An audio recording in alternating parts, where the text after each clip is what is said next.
Okay.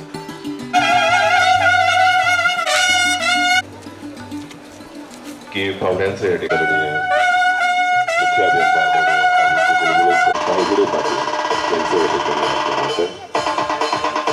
तेव्हा सर्व सन्माननीय श्रोत्यांना विनंती छत्रपती शिवाजी महाराज यांची भूमिका आणि त्यांचं कर्तृत्व सन्माननीय वक्त्याच्या माध्यमातून आपण पाहणार आहोत, ऐकणार आहोत. तेव्हा या कार्यक्रमाची सुरुवात करण्यापूर्वी मी सर्व श्रोत्यांना आणि विचारपीठावरील सर्व मान्यवरांना विनंती करतोय की आपण महाराष्ट्र गीतासाठी आपण आहे त्या जागेवर उभं राहू. महाराष्ट्र गीतानं ह्या कार्यक्रमाची सुरुवात होईल, त्यानंतर जिजाऊ वंदना होईल आणि रितसर सर्व पाहुण्यांचा सत्कार आणि सन्मान. धन्यवाद.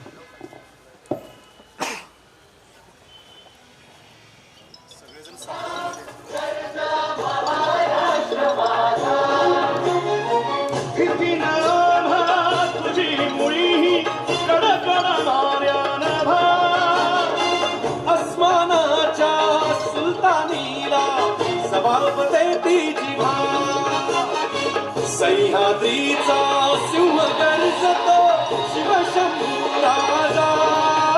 जय महाराष्ट्र माझा, जय जय महाराष्ट्र माझा. काळ्या छातीवरी कोरली अभिमानाची लेणी, खेळ जीव घेणी दारिद्र्याच्या उन्हात शिजला विठ्ठलाच्या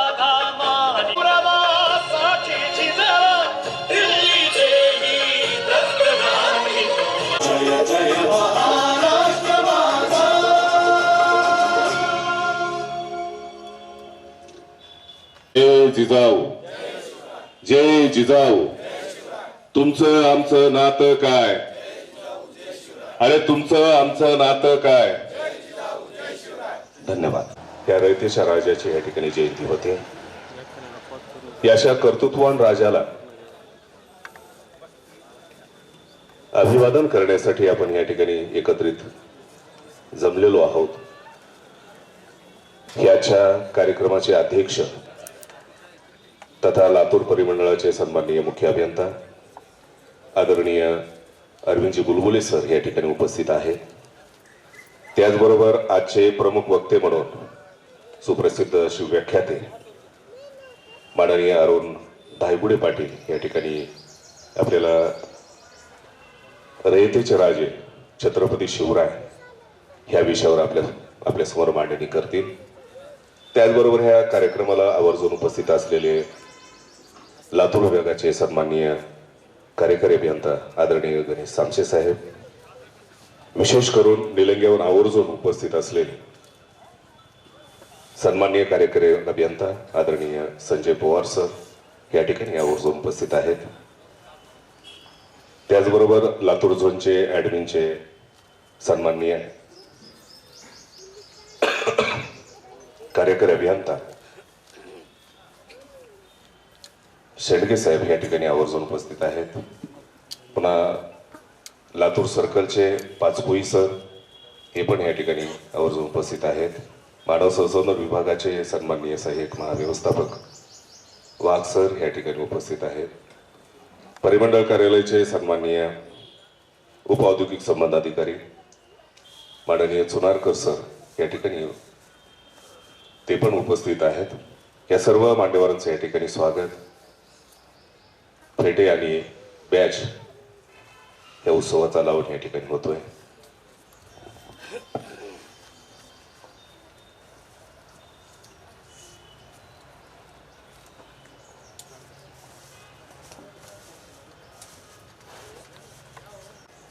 शिवजन्मोत्सव समिती 2025च्या अनुषंगाने या ठिकाणी काही स्पर्धेचं आणि लोकोपयोगी कार्यक्रमाचं या ठिकाणी आयोजन केलेलं होतं. त्याचाच एक भाग म्हणून छोट्या वयोगटासाठी वक्तृत्व स्पर्धा या संयोजन समितीची या ठिकाणी आयोजित केली होती. त्यालाही खूप असा प्रतिसाद मिळाला. अनेक सामाजिक जाणीवेतून एक पे बॅक टू सोसायटी समाजाला आपण काहीतरी देणं लागतो याच्या अनुषंगानं दरवर्षी संयोजन समिती एक वेगळा वेगळा उपक्रम या ठिकाणी राबवत असते. त्याचाही या ठिकाणी उल्लेख या कार्यक्रमादरम्यान होईल. आणि जे काही छोटे वक्ते आहेत त्यांचा या ठिकाणी यशोचित सन्मान संयोजन समितीच्या वतीने या ठिकाणी होणार आहे. एकंदरीत या सर्व कार्यक्रमाची रूपरेषा आपल्या समोर या ठिकाणी मांडतोय.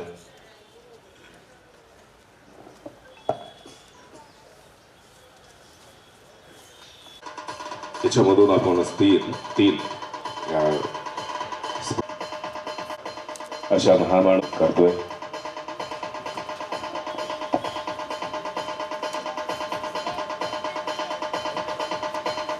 DJ Asis SK.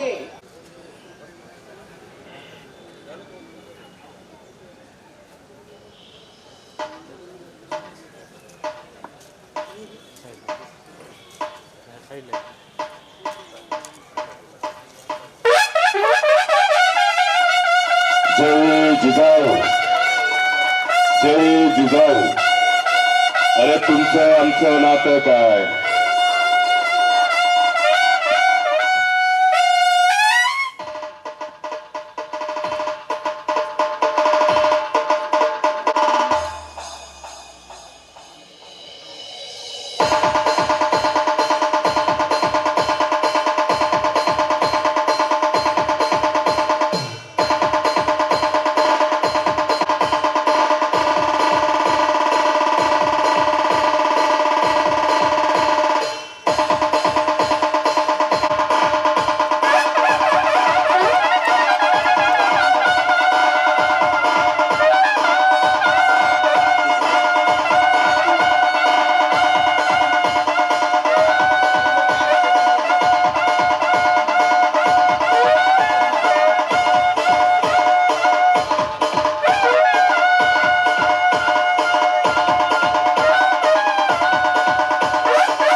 महाराजांच्या प्रतिमेचे या ठिकाणी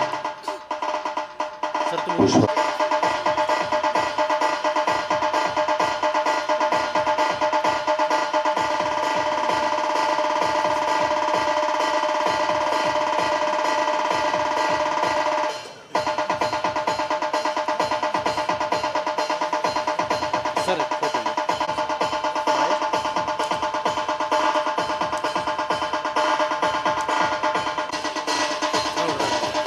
धन्यवाद सर.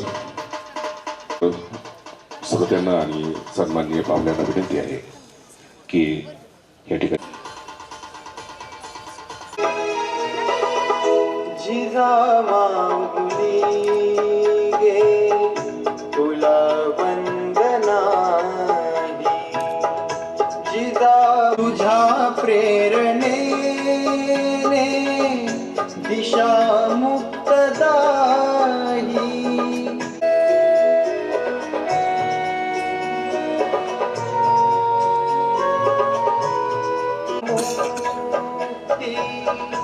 मिळालीच नाही जिजामाऊली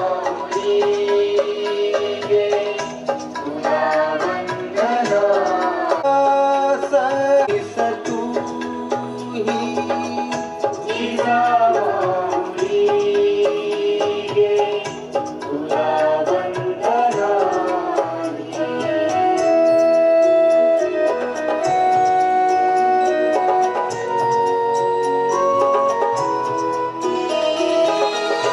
जसा संविभागी बळी पूर्वकाळी शिवाजी जनांच्या तसे चित्त देही जिजामाऊली गे तुला वंदना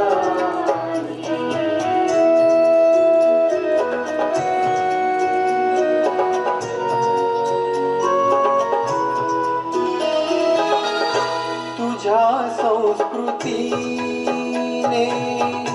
तुझ्या जागृतीने प्रकाशात न्हाती मने ही प्रवाही जिजाऊली गे तुला वंदना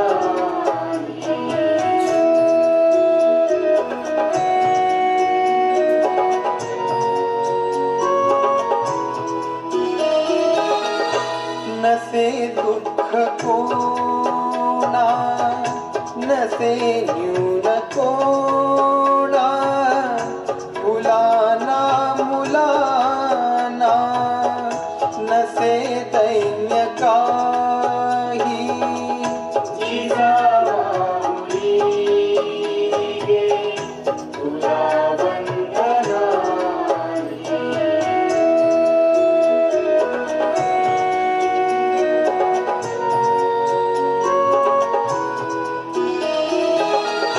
तुला वंदिताना सुखी अंग अंग खरा धर्माता शिवाचाच पाही जिजाऊली गे तुला वंदना जय जय जय जय जिजाऊ जय जय जय जय जिजाऊ जय जय जय जय जिजाऊ जय जय जय जय जिजाऊ. धन्यवाद. आणि हा समाजामध्ये क्रांतीचा फरक ह्या महापुरुषांनी निर्माण केला. मित्र, आपण सत्काराकडे वळतोय. या कार्यक्रमाचे अध्यक्ष लातूर परिमंडळ कार्यालयाचे सन्माननीय मुख्य अभियंता आणि नव्यानच आपल्यामध्ये रुजू झालेले, आपल्यासोबत मिसळलेले आदरणीय अरविंद बुलबुले सर यांचा या ठिकाणी सन्मान होतोय. मी रामेश्वर गुजराती सर यांना विनंती करतोय की आपण आदरणीय बुलबुले सर यांचा या ठिकाणी स्वागत आणि सन्मान करावा.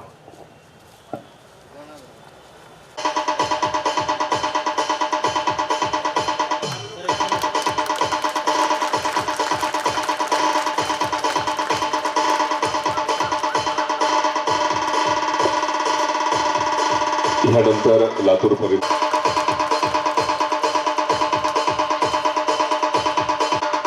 डीजे आशिष ह्यानंतर आवर्जून आपल्यामध्ये उपस्थित असलेले आणि आलेले निलंगा विभागाचे सन्माननीय कार्यकारी अभियंता माननीय संजय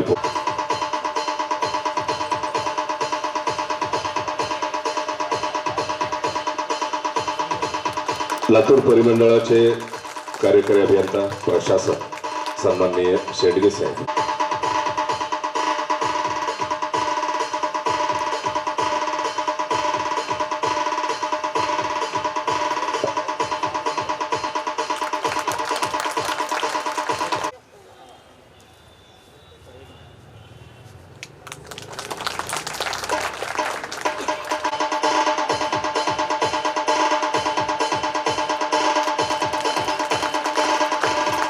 अध्यक्ष आमचे मित्र राहुल गाडे यांचे टेबल स्वागत करण्यासाठी मी आमचे मित्र सिद्धार्थ कुसुबागे, डीजे आशिष SK ह्या कार्यक्रमाचे सन्माननीय वक्ते आणि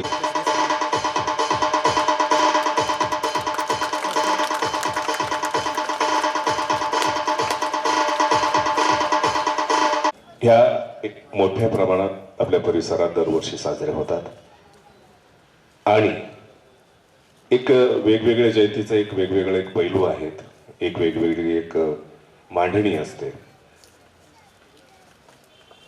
ह्या वर्षी शिवजन्म समितीमध्ये आपण काय केलं, एक ज्या बाबासाहेबांना ह्या समाजाला आदेश दिला की पे बॅक टू सोसायटी, आपलं भागलंय तर उरलेलंही आपण कुणाला तरी दिलं पाहिजे, त्याचाही भाग ह्या शिवजन्म समितीमध्ये आपण दरवर्षी काहीतरी आपण उपेक्षितांसाठी आपण काहीतरी करत असतो. बरेचसे कार्यक्रम असतात. तेव्हा ह्या शिवजन्म समितीचे सन्माननीय अध्यक्ष आमचे मित्र राहुल गाडे सर यांना विनंती करतोय की आपण ह्या कार्यक्रमाचं प्रास्ताविक महाराज की, छत्रपती शिवाजी महाराज की.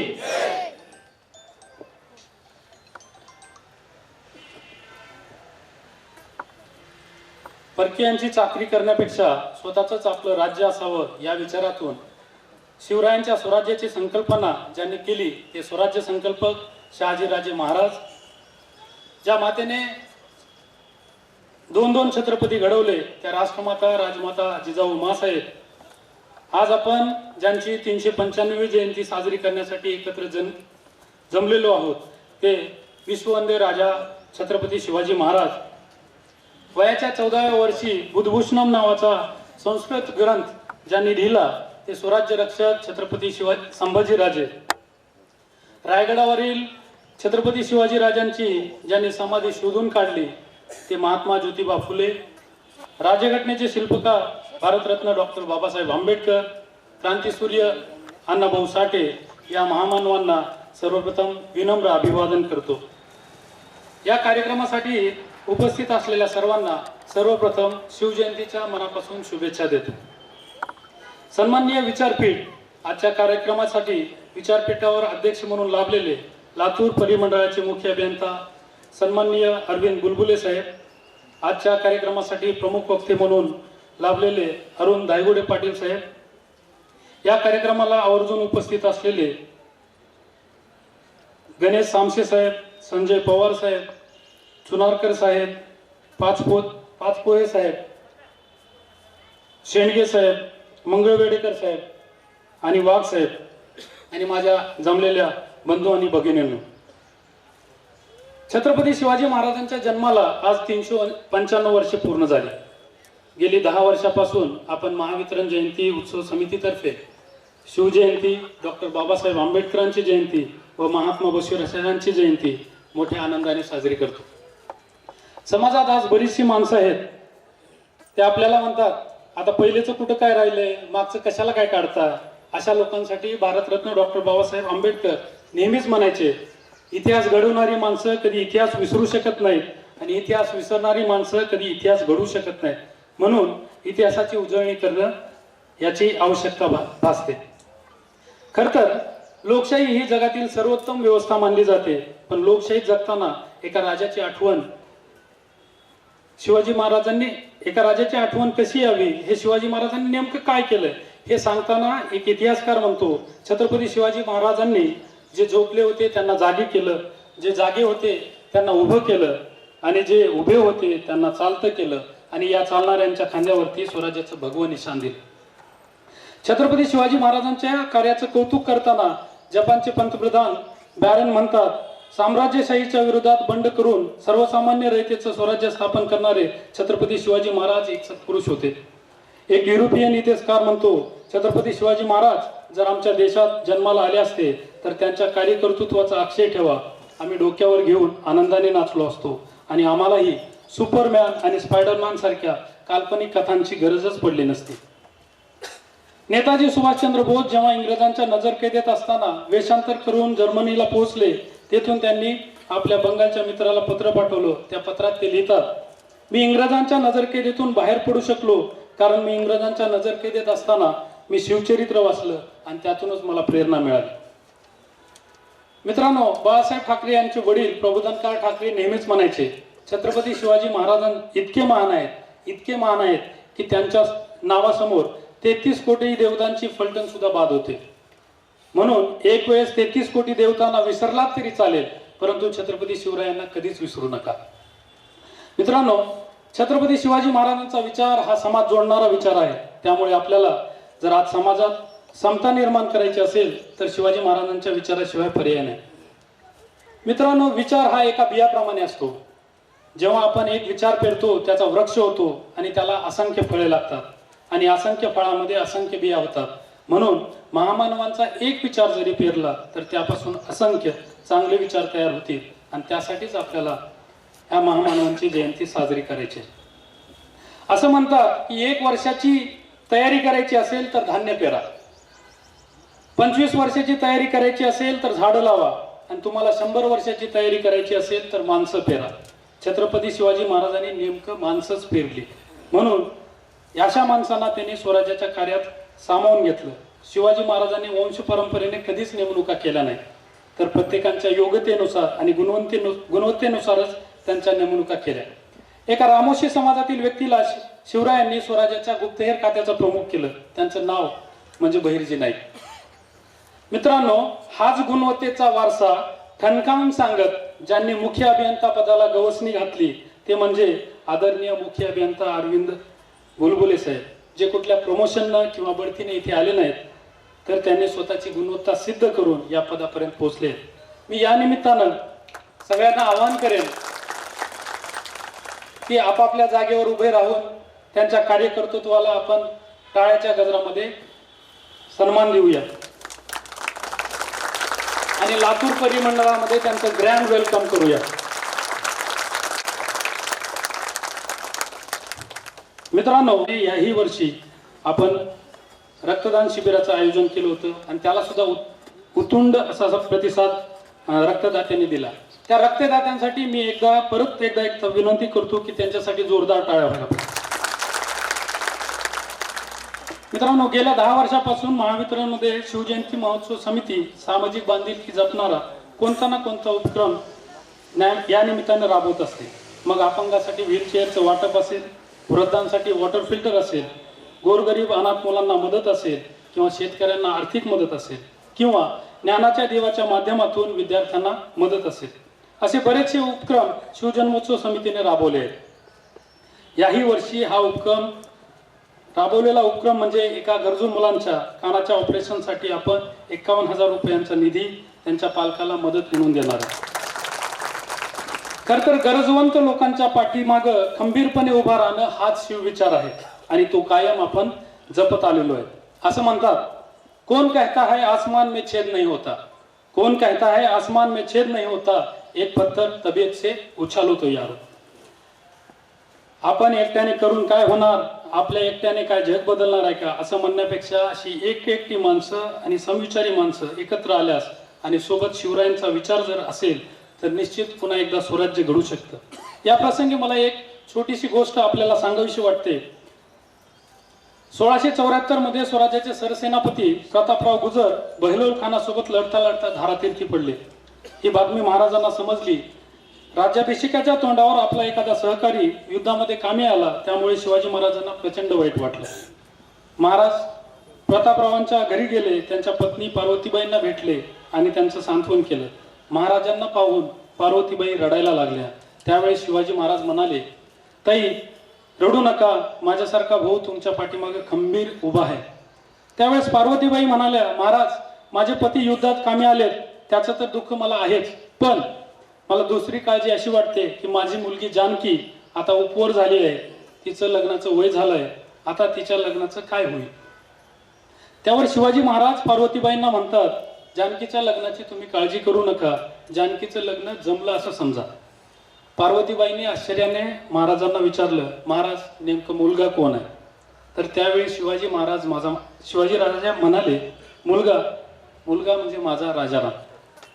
स्वराज्यासाठी कामी आलेल्या एका सहकार्याच्या मुलीचा आपल्या राजपुत्रासोबत लग्न लावणारा जगातील एकमेव राजा म्हणजे छत्रपती शिवाजी महाराज. आपण ज्या क्षेत्रात कार्यरत आहोत त्या क्षेत्रात आपल्या सहकार्यावर प्रेम करायला शिकलो, त्यांच्यावर विश्वास ठेवायला शिकलो आणि त्यांना कार्य करण्याचं स्वातंत्र्य द्यायला शिकलो, तर त्यांच्या कार्यक्षमतेपेक्षा जास्त मोठी कामं सहजपणे होताना दिसतील. हाच विचार आपण शिवचरित्रातून शिकला पाहिजे. एवढंच मला या ठिकाणी सांगावंसं वाटतं. मित्रांनो, आपल्या भावी पिढीला छत्रपती शिवाजी महाराजांचा वारसा समजावायचा असेल तर त्यांच्या हातामध्ये शिवचरित्र पडलं पाहिजे, त्यांनी त्यांचं वाचन केलं पाहिजे आणि ते जगासमोर आपल्या वाणीमधून मांडलं पाहिजे.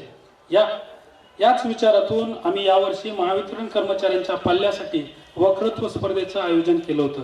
या स्पर्धेला सुद्धा उत्तुंड असा प्रतिसाद मिळालेला आहे. या स्पर्धेतील सर्व पल्ल्यांचा इथे जाहीर सत्कार होणार आहे. मला विश्वास आहे या स्पर्धेमध्ये सहभागी झालेले अनेक स्पर्धक उद्या संपूर्ण महाराष्ट्राचं स्टेज गाजवतील आणि आपल्या भाषणातून छत्रपती शिवरायांचा विचारांचा जागर करतील. बोलण्यासारखं खूप काही आहे, पण आपल्याला प्रमुख वक्त्यांचं ऐकायचं आहे.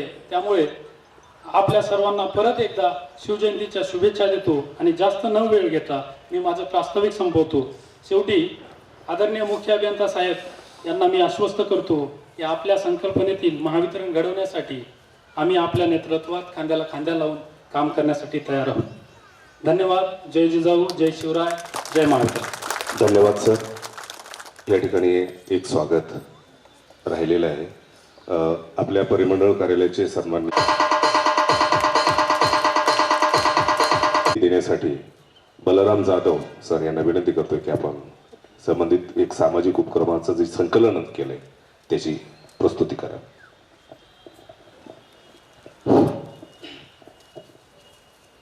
इतिहासाच्या पानावर, रयतेच्या मनावर, मातीच्या कणावर आणि विश्वासाच्या प्राणावर राज्य करणारा राजा म्हणजे राजा छत्रपती यांना मानाचा मुजरा.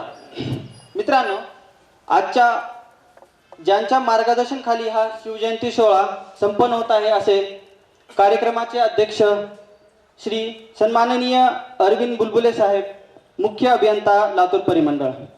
प्रमुख वक्ते आपल्याला आपल्या जयंती सोहळ्याला लाभलेले प्रमुख वक्ते श्री अरुण धायगुडे पाटील साहेब.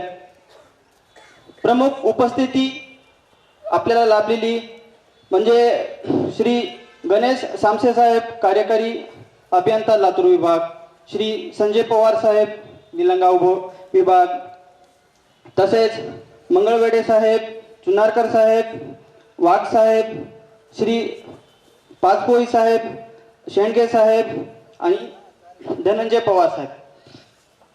मित्रांनो, महामानवाची जयंती आपण का करतो? महामानव हे कोणत्या धर्माचे किंवा जातीचे नसतात. त्यांनी आपला जन्म मानव जातीच्या प्रगतीसाठी आणि समाजकार्यासाठी खर्ची केलेला असतो. त्यांच्या कामाला आणि शौर्याला उजळा देण्यासाठी आपण जयंती साजरी करतो. त्यांच्या विचारांना प्रबोधन देण्यासाठी करतो. त्याच विचारांना, कामाला आणि शौर्याला पुढे घेऊन, तसेच वाटा खारुताईचा सेतू मानवतेचा या विचारांना अंगी घेऊन जन्मोत्सव समिती दरवर्षी वेगवेगळ्या समाजकार्यातर्फे मदत कार्य करते. जसे की मागच्या 5 वर्षामध्ये शिवजन्मोत्सव समितीने काही समाजात कार्य केलेले आहे. त्याचा एक छोटासा आढावा आहे. सन 2019 साली अपंग विद्यार्थ्यांना व्हीलचेअर वाटप केलेली होती. 2020 रोटरी क्लब रुग्णालय रुग्णालयातील रुग्णांना मोफत जेवण. 2021 साली डॉक्टर बाबासाहेब आंबेडकर, छत्रपती शिवाजी महाराज आणि महात्मा बसवेश्वर यांच्या प्रतिमेचे अनावरण करण्यात आले होते. 2022 अपंग विद्यार्थ्यांना परत व्हीलचेअर देण्यात आले होते. 2023 महावितरण प्रांगणात 1100 झाडे लावण्याचा आणि त्यांचा संगोपन करण्याचा समाजकार्य करण्यात आलं होतं. 2024 बुधडा येथील मानस प्रतिष्ठान जे शिक्षणापासून वंचित असलेल्यांना मदत करते, त्यांना आर्थिक मदत देण्यात आलेली होती. दरवर्षीप्रमाणे याच वर्षी पण तसेच एक शिव जन्मोत्सव समितीने 5वी मध्ये शिकणारा एक छोटासा मुलगा राहणार अंकोली, तालुका लातूर, श्री शेष बाबूराव हुंडे हा 98% 98% कर्णबधीर आहे. त्याच्या एक शस्त्रक्रिया आहे. त्याचं नाव आहे कॉलिक्लिअर इम्प्लांट म्हणून शस्त्रक्रिया असते. त्याला 7 ते 8 लाख रुपये लागतात. तर त्यांच्या पाल्यांनी 2019 मध्ये ही शस्त्रक्रिया केली, पण काही कारणास्तव त्यांचे इम्प्लांट प्रोसेसर आहे ते बंद पडल्यामुळे त्यांना परत एक 3 ते 4 लाख रुपयाचा शस्त्रक्रिया परत करावी लागणार. त्याच 3-4 लाख खर्च लागणार असून त्याच फुलाचा वाटा म्हणून शिवजन्मोत्सव समितीच्या मार्फत 51,000 रुपये एक आर्थिक मदत म्हणून देण्यात येत आहे. तरी माननीय मुख्य अभियंता साहेबांना मी विनंती करतो की श्रेयसच्या पाल्यांना ते 51,000चा चेक सुपूर्त करावा.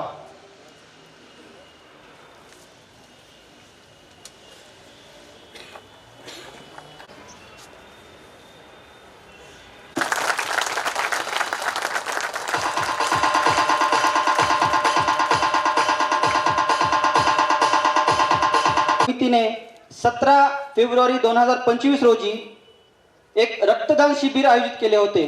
त्या रक्तदान शिबिरसाठी खूप असंख्य असा आणि छान प्रकारे प्रतिसाद मिळाला होता.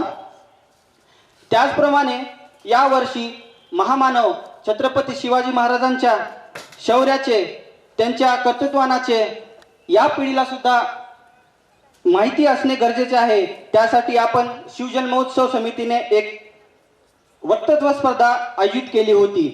त्या वक्तृत्व स्पर्धेचे नाव होते छोटा शिव व्याख्याता, ज्याच्यामध्ये आपण जो 2 ते 5 मिनिट हे व्हिडिओ बनवून, रील किंवा व्हिडिओ बनवून सबमिट करायचे होते. त्याच्यामध्ये आपण जवळपास 22 छोट्या व्याख्यात्यांनी सहभाग घेतला होता. तसं विचार केला तर सगळ्यांनीच, म्हणजे जे 22 जणांनी एकदम छान प्रकारे प्रतिसाद देऊन व्याख्यान केलेले आहे.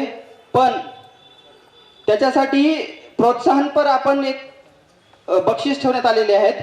पहिल्या सुरू जे स्पर्धेमध्ये सहभाग झालेले आहेत त्यांची मी नावं घेतो. त्यांनी पटपट येऊन प्रोत्साहनपर बक्षीस स्वीकारावे.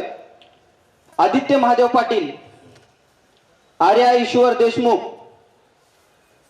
शिवम प्रल्हाद मोरे, शेव अनिल ढेकळे, शेवरी राहुल चौबाकर, हो.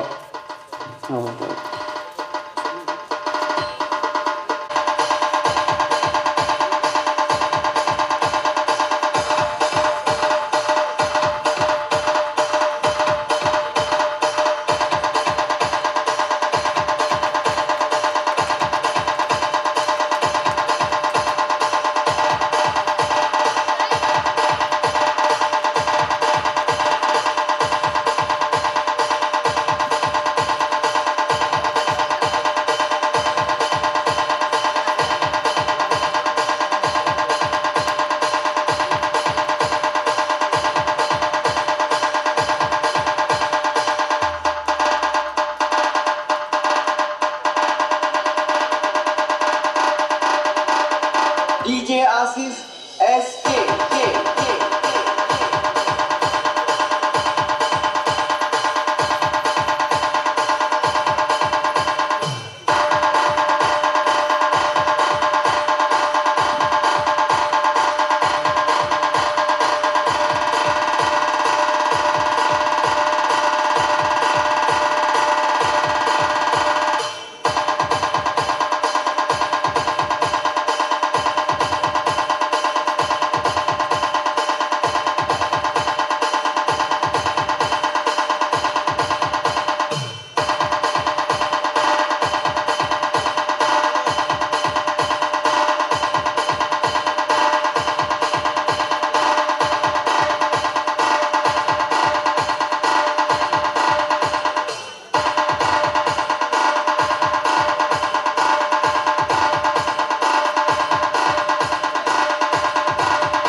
छोटा शिव व्याख्याता ही स्पर्धा 2 गटामध्ये घेण्यात आली होती. एक प्राथमिक गट आणि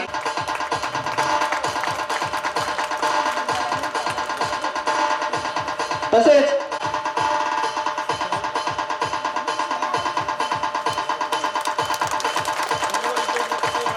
पहिली ते चौथी म्हणजे प्राथमिक गट, यामध्ये ते 10वी माध्यमिक गटामधून श्रेया धर्मराज गाडे हिने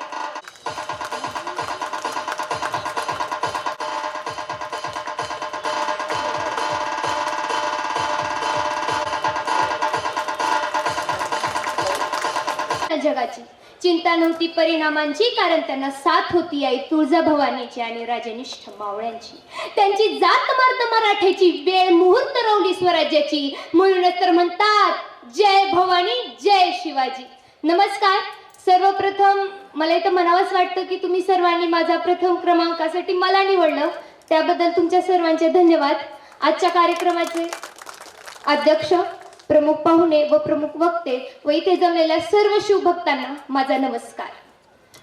खरं सांगायचं झालं तर काळ होता मृत्यूचा, काळ होता छळाचा. एकीकडे आया बहिणींच्या अब्रू वेशीवरती टांगल्या जात होत्या, तर एकीकडे रयतेचा छळ आणि फक्त छळच केला जात होता. अशा या भयंकर काळामध्ये एखाद्या राजाची स्वारी आली म्हणता म्हणता अवघं गाव स्मशानात बदलून जायचं. एवढंच तर काय, देवळातला देव सुद्धा सुरक्षित नव्हता. एवढंच तर काय, अशा या भयंकर काळामध्ये जगावं की मरावं आणि मरावं की जगावं हा प्रश्न प्रत्येक माणसासमोर उभा राहिला होता. आणि याच काळामध्ये माँसाहेब जिजाऊ शिवनेरीवरच्या शिवाई देवीला नवस मागत होत्या आणि म्हणत होत्या, आई तू माझ्या पोटी एका अशा पुत्राला जन्म दे जो ही अन्याय अत्याचाराची पहार उकडून या रयतेला, या प्रजेला स्वातंत्र्याचं किरण दाखवेल, अर्थात स्वराज्य निर्माण करेल. आणि ज्या दिवशी तो पुत्र जन्मेल त्यावेळेस मी त्याला तुझं नाव देईल. आणि तो दिवस उजळला, अर्थात 19 फेब्रुवारी 1630 शिवनेरीवरचा भगवा अगदी द्वेषाने फडकू लागला आणि मंदिरात थरारली. शिवनेरीवरची तोफ करारली, वाऱ्याची कवळी झुळूक दऱ्या खोऱ्यात जाऊन दरारली की माँसाहेब जिजाऊंच्या पोटी स्वराज्याचं राज जन्माला आलंय.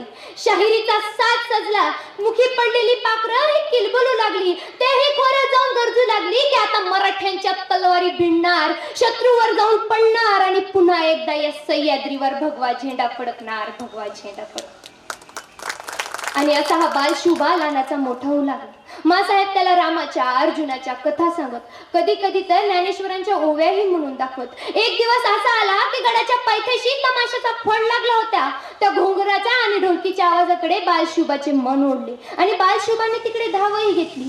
जेव्हा ही गोष्ट माँसाहेबांच्या कानी पडतात त्यांनी शिवरायांना फरफटत गडावरती आणलं, त्यांच्या 4 कानाखाली दिले आणि दरडावून सांगितलं, शिवबा आम्हाला बाया नाचवणारा नाही तर स्त्रिया वाचवणारा राजा हवाय.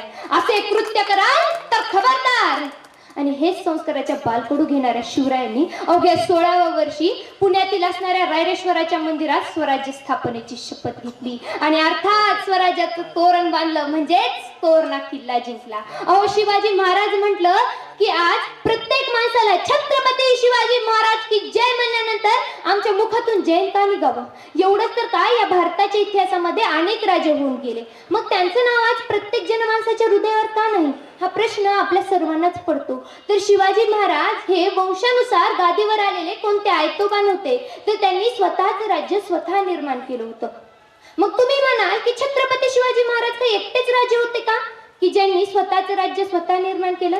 तर नाही, अनेक राज्य होते, पण छत्रपती शिवाजी महाराजांचं वैशिष्ट्य असं, महाराजांच्या स्वराज्याचं वैशिष्ट्य असं की स्वराज्यातील प्रत्येक माणसाला, रयतेला, मावळ्याला स्वराज्य आपलंसं वाटत होतं आणि तेच इतर राज्यांच्या राज्यामध्ये नव्हतं.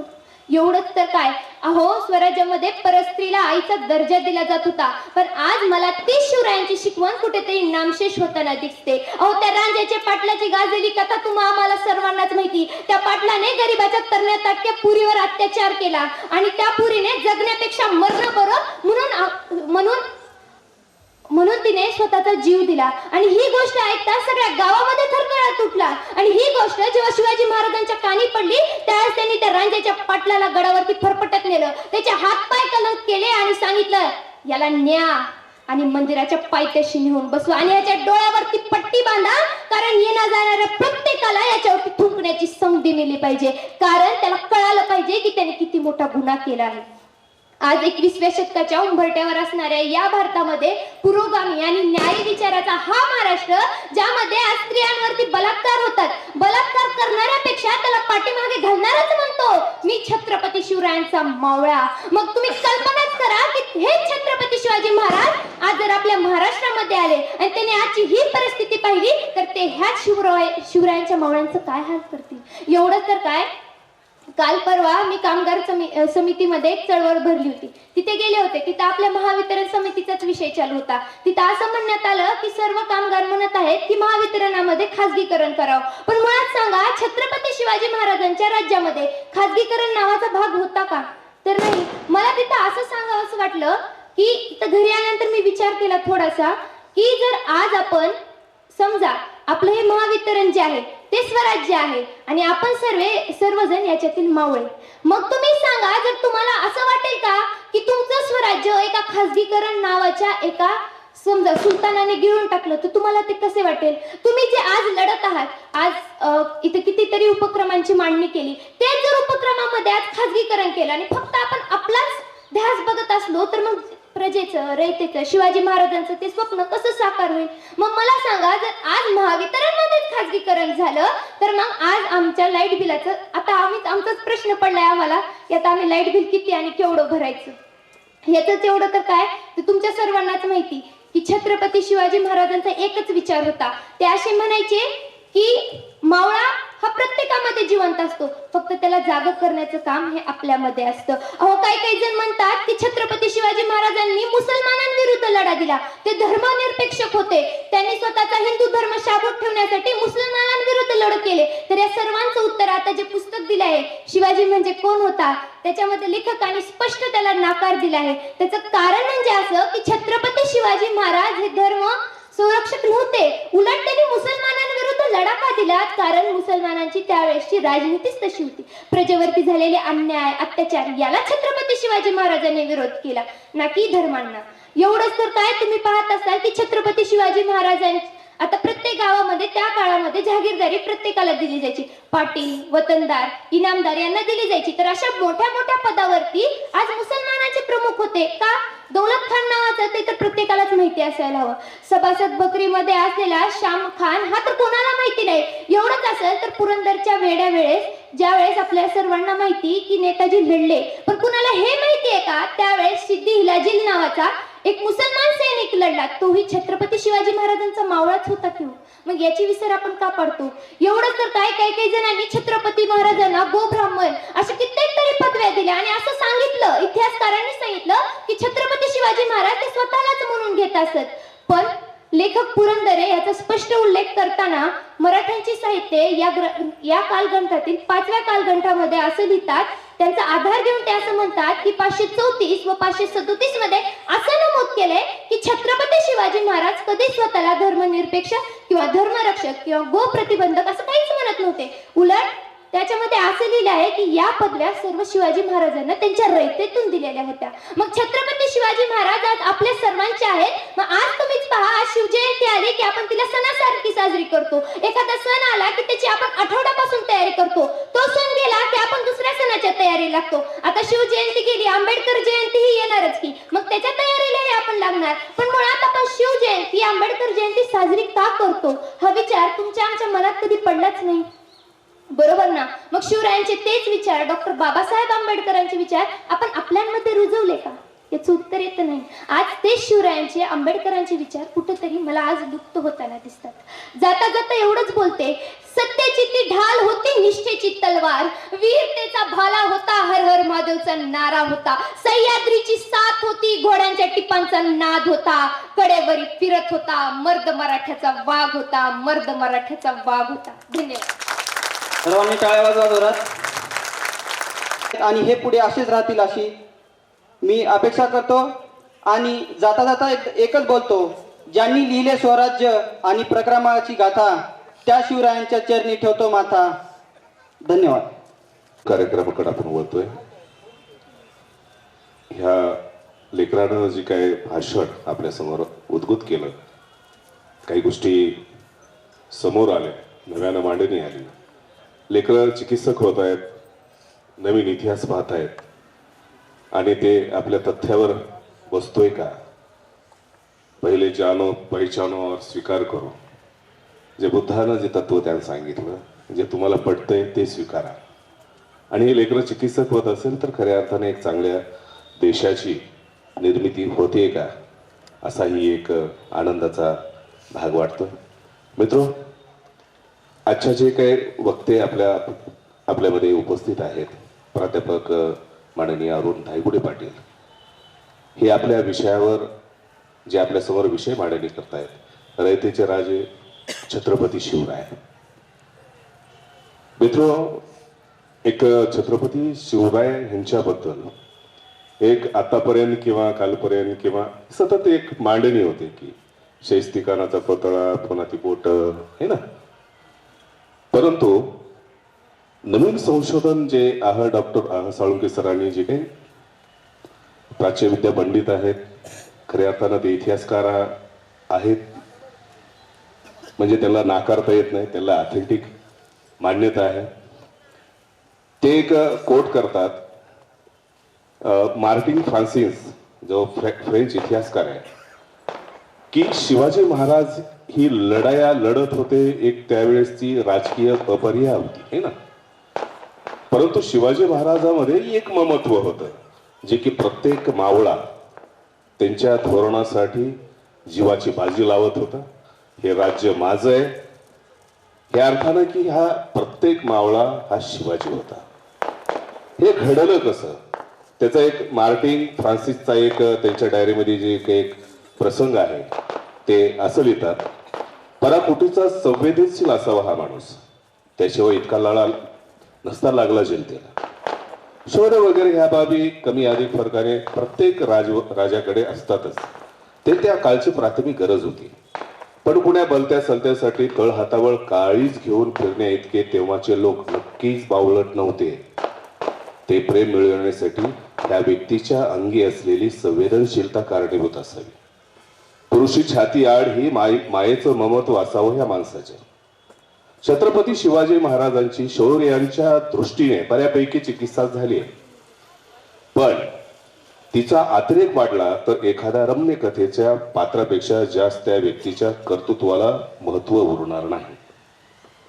अफजल खानचा कोतळा असेल, शाहिस्तेखानाची बोटं असतील, ह्या घटनांचा भडीमार करून केवळ शिवाजी महाराजांच्या नावाने आक्रमक झोंडी तयार करता येऊ शकतात, ज्याचा वापर धूर्त लोक सोयीनुसार करतील. मात्र एक घटना साळुंके सर सांगतात की शिवाजी महाराजांबद्दल ममत्व काय. एक घटना सांगतात, बैलवाडी संस्थानच्या मल्लप्पा राणीनं जिंकलेलं संस्थान परत करून तिच्या बाळाला मांडीवर घेऊन दूधभात भरवला महाराजांनी. तिने राजांनी तिचं बाळ मांडीवर घेतलेलं शिरप कोरून ते यादववाड्याच्या मुख्य कमानीवर स्थापन केलं. ही घटना जगातील एकमेव द्वितीय असावी. युद्ध लढाया यापेक्षा ही घटना महाराजांची एक दखल घेण्याच्या जगाला चिरंतर भाग पडणारी ठरेल. युद्धाच्या कथा तात्पुरता ऑर्गॅनिझम देणाऱ्या ठरतात. मानवतावादाचा एक प्रसंग अवघ्या मानव जातीला नीतिमूल्य शिकून तिचं जगणं बदलून टाकतो. युद्ध मारामाऱ्याचा इतिहास ही कायम कुणासाठीही राहिलेला एक अपरिहार्य होती. जग मात्र कायम प्रेमाचं भुकेलं. या ठिकाणी जे आपण विषय मांडतोय की रयतेचं राज्य, रयत ही एका उद्देशासाठी होती आणि त्या रयतेला वाटत होतं की माझा राजा सहिष्णू आहे. हे जे राजा करतोय ते सगळ्यासाठी करतोय. हा राजा आमचा कुटुंब प्रमुख आहे. आणि जीवावर उदार होऊन प्रत्येक मावळा रडला, संघर्ष केला आणि स्वराज्य ही संकल्पना निर्माण केली. ह्याच विषयावर उद्बोधित करण्यासाठी मी आजचे सन्माननीय सुप्रसिद्ध व्याख्याते माननीय अरुण धायगुडे पाटील यांना विनंती करतोय की आपण विस्तृत असं मार्गदर्शन या विषयावर करावं. धन्यवाद. विभागाच्या वतीने आयोजित या देखण्या विहंगम मनोहारी अतिशय सुंदर अशा शिवजन्मोत्सवाच्या या कार्यक्रमाप्रसंगी उपस्थित कार्यक्रमाचे अध्यक्ष सन्माननीय मुख्य अभियंता महावितरण लातूर परिमंडळ सन्माननीय अरविंदजी बुलबुले साहेब, त्याचबरोबर सर्व उपस्थित मान्यवर आणि माझ्यासमोर उपस्थित असणारे सर्व श्रोते, आपल्या कार्यकर्तृत्व चरणी माझ्या मनोबागेत आपल्या प्रेम ओलाव्याने प्रफुल्लित झालेली भावनांची शब्दफुले समर्पित करतो आणि मी आपल्यासमोर माझ्या विषयाला सुरुवात करतो. आपण सर्वजण मोठ्या उत्साहाने शिवजयंती साजरी करण्यासाठी 395वी शिवजयंती साजरी करण्यासाठी उपस्थित आहात. सरांनी आता ज्या ज्या प्रकारचे कार्यक्रम 2015 पासून घेतलेले आहेत ते सांगण्याचा सगळा उहापोह या ठिकाणी केलेला आहे. मला वाटतं छत्रपती शिवाजी महाराजांनी रयतेसाठी राज्य निर्माण केलं आणि त्यांच्या जयंतीच्या दिवशी रयतेसाठी एक आर्थिक मदतीच्या माध्यमातून फुल नाही फुलाची पाकळी म्हणून देण्याचा आपला जो विचार आहे तो छत्रपतींच्या जयंतीला सार्थकी करणारा विचार आहे. त्यासाठी या सर्व जयंती कमिटीचं एकदा जोरदार टाळ्या वाजवून आपण स्वागत करूया. सन्माननीय अँकर साहेबांचं नाव काय? जानराव. आवाजामध्ये जान आहे त्यांच्या. आणि मला वाटतं प्रमोद कांबळे सर, तुम्ही जसं नाटकातले चुकून इकडे महावितरणमध्ये आलात तसे ते वक्तृत्वातले चुकून महावितरणमध्ये आलेले आहेत. जेव्हा पूर्वी महाभारत लागायचं तेव्हा महाभारत सुरू होताना एक चक्र फिरायचं आणि पाठीमागे बॅकग्राऊंडला आवाज असायचा, मैं काल बोल रहा हूं. तो असाच आहे ना बॅकग्राऊंडचा जबरदस्त आवाज, तो आवाज आहे सरांचा. आणि सर, गाडे सर, एखादी गोष्ट जाताना कमी द्या पण त्यांचा आवाज मला देता येतो का तेवढं बघा. इतका सुंदर आवाज आहे त्यांचा. खरंच त्यांच्या आवाजाबद्दल शहनशाह अमिताभ बच्चन सुद्धा फिका आहे, त्यामुळे त्यांचा आवाज भारदस्त आहे, त्याबद्दल त्यांचंही कौतुक. आणि गाडे साहेब, जर आता गायत्री जाधवला 8 दिवस जर तयारी करायला परवानगी दिली आणि तिथं जर व्याख्यान ठेवलं, मला वाटत नाही तुम्हाला महावितरण सोडून दुसरीकडचा व्याख्याता बोलवायची गरज आहे. कारण तिचे जर संदर्भ पाहिले जानराव सर, तिने संदर्भ दिले, बकरीतले संदर्भ दिले, अगदी ओळ, त्याचा श्लोक, याच्या सगळे संदर्भ दिले. मला वाटतं आपण जे विचारांची पेरणी करायचं काम करतोय ते विचार खरंच नव्या पिढीपर्यंत अगदी अचूकपणे पोहोचतायत. त्यामुळे तुम्हा सगळ्यांचं मनातून अगदी खूप खूप खूप असं स्वागत करतो. आणि तुम्ही मला कोहली समजून ऐकायला आलेले असाल, पण तुमचं सगळं रितसर इथलं आयोजन आणि तुमच्या सगळ्यांची वैचारिक बैठक पाहिल्यानंतर मी स्वतःला रवींद्र जडेजा समजतोय. मी शतक मारेल असं तुम्हाला वाटत असेल तर मी 30-40 रन काढू शकतोय असं मला अंदाज आहे. पण एकच करेन की ज्या 30-40 रन काढेन त्या सुंदर फटक्यामधून काढायचा प्रयत्न करेल. 30-40 जरी असल्या तर त्या देखण्या स्वरूपाच्या असतील. आणि सन्माननीय अरविंदजी बुलबुले साहेबांचा आशीर्वाद घेऊन या ठिकाणी मी बोलायला सुरुवात करतो की रायगडी मंदिरी वसे माझा राया, चरणाशी अर्पितो अजन्म ही काया, राय रे शौराशी जोडली ज्यांची ख्याती, प्रथम वंदितो राया शिव छत्रपती, राया शिव छत्रपती. आणि त्यानंतर अन्यायाच्या भक्तांनी अत्याचाराच्या रक्ताने मानवतेची तक्त अशक्त केली होती, तेव्हा त्या तक्तांना वेळोवेळी सशक्त करण्यासाठी शिवप्रभूंसारखा स्वराज्य भक्त या भूमातेला देणाऱ्या आऊसाहेब आणि शहाजी राजांच्या चरणी विनम्र अभिवादन व्यक्त करतो. ज्या ज्योतिबांच्या ज्योतीवर आपले आत्मज्योत तेवत ठेवून अज्ञानी लोकांच्या आयुष्यामध्ये ज्ञानज्योत प्रज्वलित करण्याचं दिव्य कार्य केलं अशा आधुनिक शिक्षणाच्या जनक सावित्रीबाई आणि महात्मा फुलेंच्या चरणी विनम्र अभिवादन व्यक्त करतो. आणि पती निधनानंतर साक्षात शंभू महादेवाला साक्षी ठेवून या स्वराज्याचा गाडा हाकणाऱ्या पुण्यश्लोक अहिल्यादेवी होळकरांच्या चरणी विनम्र अभिवादन व्यक्त करतो. आणि स्वातंत्र्यानंतर हिंदू कोडबिलच्या माध्यमातून इथल्या स्त्रियांना त्यांच्या जीवनाला सुद्धा किंमत आहे आणि आपल्याला सुद्धा जगण्याला किंमत आहे, ह्या ज्या माणसानं ठासून संविधानामध्ये आपल्याला सांगितलं, ज्यांच्यामुळे अभिव्यक्ती स्वातंत्र्याच्या माध्यमातून माझ्यासारखे लोक आपल्या समोर येऊन बोलू शकतात, अशा ज्ञानसूर्याला डॉक्टर बाबासाहेब आंबेडकरांना विनम्र अभिवादन व्यक्त करतो. आणि मी माझ्या विषयाला सुरुवात करतो. भारताचं नावच इतकं सुंदर आहे की भा म्हणजे ज्ञान आणि रत म्हणजे रमणारा, ज्ञानात रमणारा असा हा भारत देश. गंगेसारख्या पवित्र नदीनं आपलं जल शिंपडून पावन केलेली ही भारतभूमी. जीवनाचं ब्रह्मत्व शोधण्यासाठी त्या बर्फामध्ये, हिमालयाच्या बर्फामध्ये आणि घनदाट अरण्यामध्ये आपलं जीवन व्यतीत करणाऱ्या त्या नागा साधूंची, तपस्वींची, मुनींची, संतांची, महंतांची, तत्ववेत्यांची, सुधारकांची ही भारतभूमी. आणि या सुंदर भारतभूमीतला प्रत्येक गाव भल्या पहाटे ब्राह्मी मुहूर्तावरती जागा व्हायचा. घराघरातून मालकंस रागात गायल्या जाणाऱ्या भोपाळ्यांच्या कवनाने कान तृप्त व्हायची. आणि अशा वेळी प्रत्येक आई प्रभात काळी उठायची, घरासमोर सडा समार्जन करायची, सुंदर रांगोळी रेखाटायची, तुळशी समोर दीप आणि देवासमोर निरंजन प्रज्वलित करत असताना आपल्या कुटुंबाच्या कल्याणाचं, सुखाचं आणि समाधानाचं दान त्या विधात्याकडे मागायची. घराघरातून अशा वेळी उजळून आलं आबाळ गावा रामाच्या पारी आणि गाव जागवित आली आली वासुदेवाची स्वारी म्हणत दान पावलं म्हणून वासुदेव दारामध्ये उभा राहायचा. मनासंक दान पदरात पाडून घ्यायचा आणि पुन्हा दुसऱ्या घराकडे जायचा. घराघरातून माहेरचं गुणगान जात्यावरच्या ओव्याहून ऐकू यायचं. त्यातून पडणाऱ्या पिठाच्या गरमागरम भाकरी व्हायच्या. घरधनी त्या भाकरींची सुंदर पोटभर न्याहारी करून दिवसभर हाडाची काढ रक्ताचं पाणी करून काळ्या आईची इमाने इतबारी सेवा करण्यासाठी शेतावरती जायचा. आणि मग मोत्यात आपल्या पडणाऱ्या घामातून मोती पिकवण्याचं स्वप्न उराशी बाळगून सूर्यास्ताच्या वेळी घराकडे यायचा आणि आपल्या आईवडिलांना, आपल्या चिल्या पिल्यांना सोबत घ्यायचा, कष्टाचे, घामाचे, सुखाचे, समाधानाचे 4 घास पोटामध्ये घालायचा आणि निद्रा देवीच्या अधीन व्हायचा. असा हा आपला सुंदर देश होता. इथले राजे सुद्धा दयाळू होते, प्रजा हित दक्ष होते, सामान्य जनतेची काळजी घेणारे होते आणि इथल्या राजांच्या राजधान्या सुद्धा इंद्रप्रस्थाला सुद्धा लाजवतील इतकं वैभव घेऊन नटलेल्या होत्या आणि ते वैभव अवघ्या जगाला दाखवत होत्या. सातवाहन राजा तर मोठ्या अभिमानाने त्या गोदावरीला विचारायचा आणि तिला म्हणायचा की सच्च भन गोदावरी पुव समुदीन सह्यासंती, सच्च भन गोदावरी पुव समुदीन सह्यासंती, साला हन कुल सरस जई ते कुले कुलती. खरं सांग गोदावरी, तू उगमापासून ते समुद्रापर्यंत अखंडपणे वाहत जातेस. तुझ्या या अखंड तीरावरती आपल्यासारखं एक तरी वैभवशाली साम्राज्य आहे का? तत्कालीन जगाच्या आणि तत्कालीन भारताच्या प्राचीन इतिहासाचा विचार केला तर इतकं वैभवशाली साम्राज्य आपल्याला शोधूनही सापडणार नव्हतं.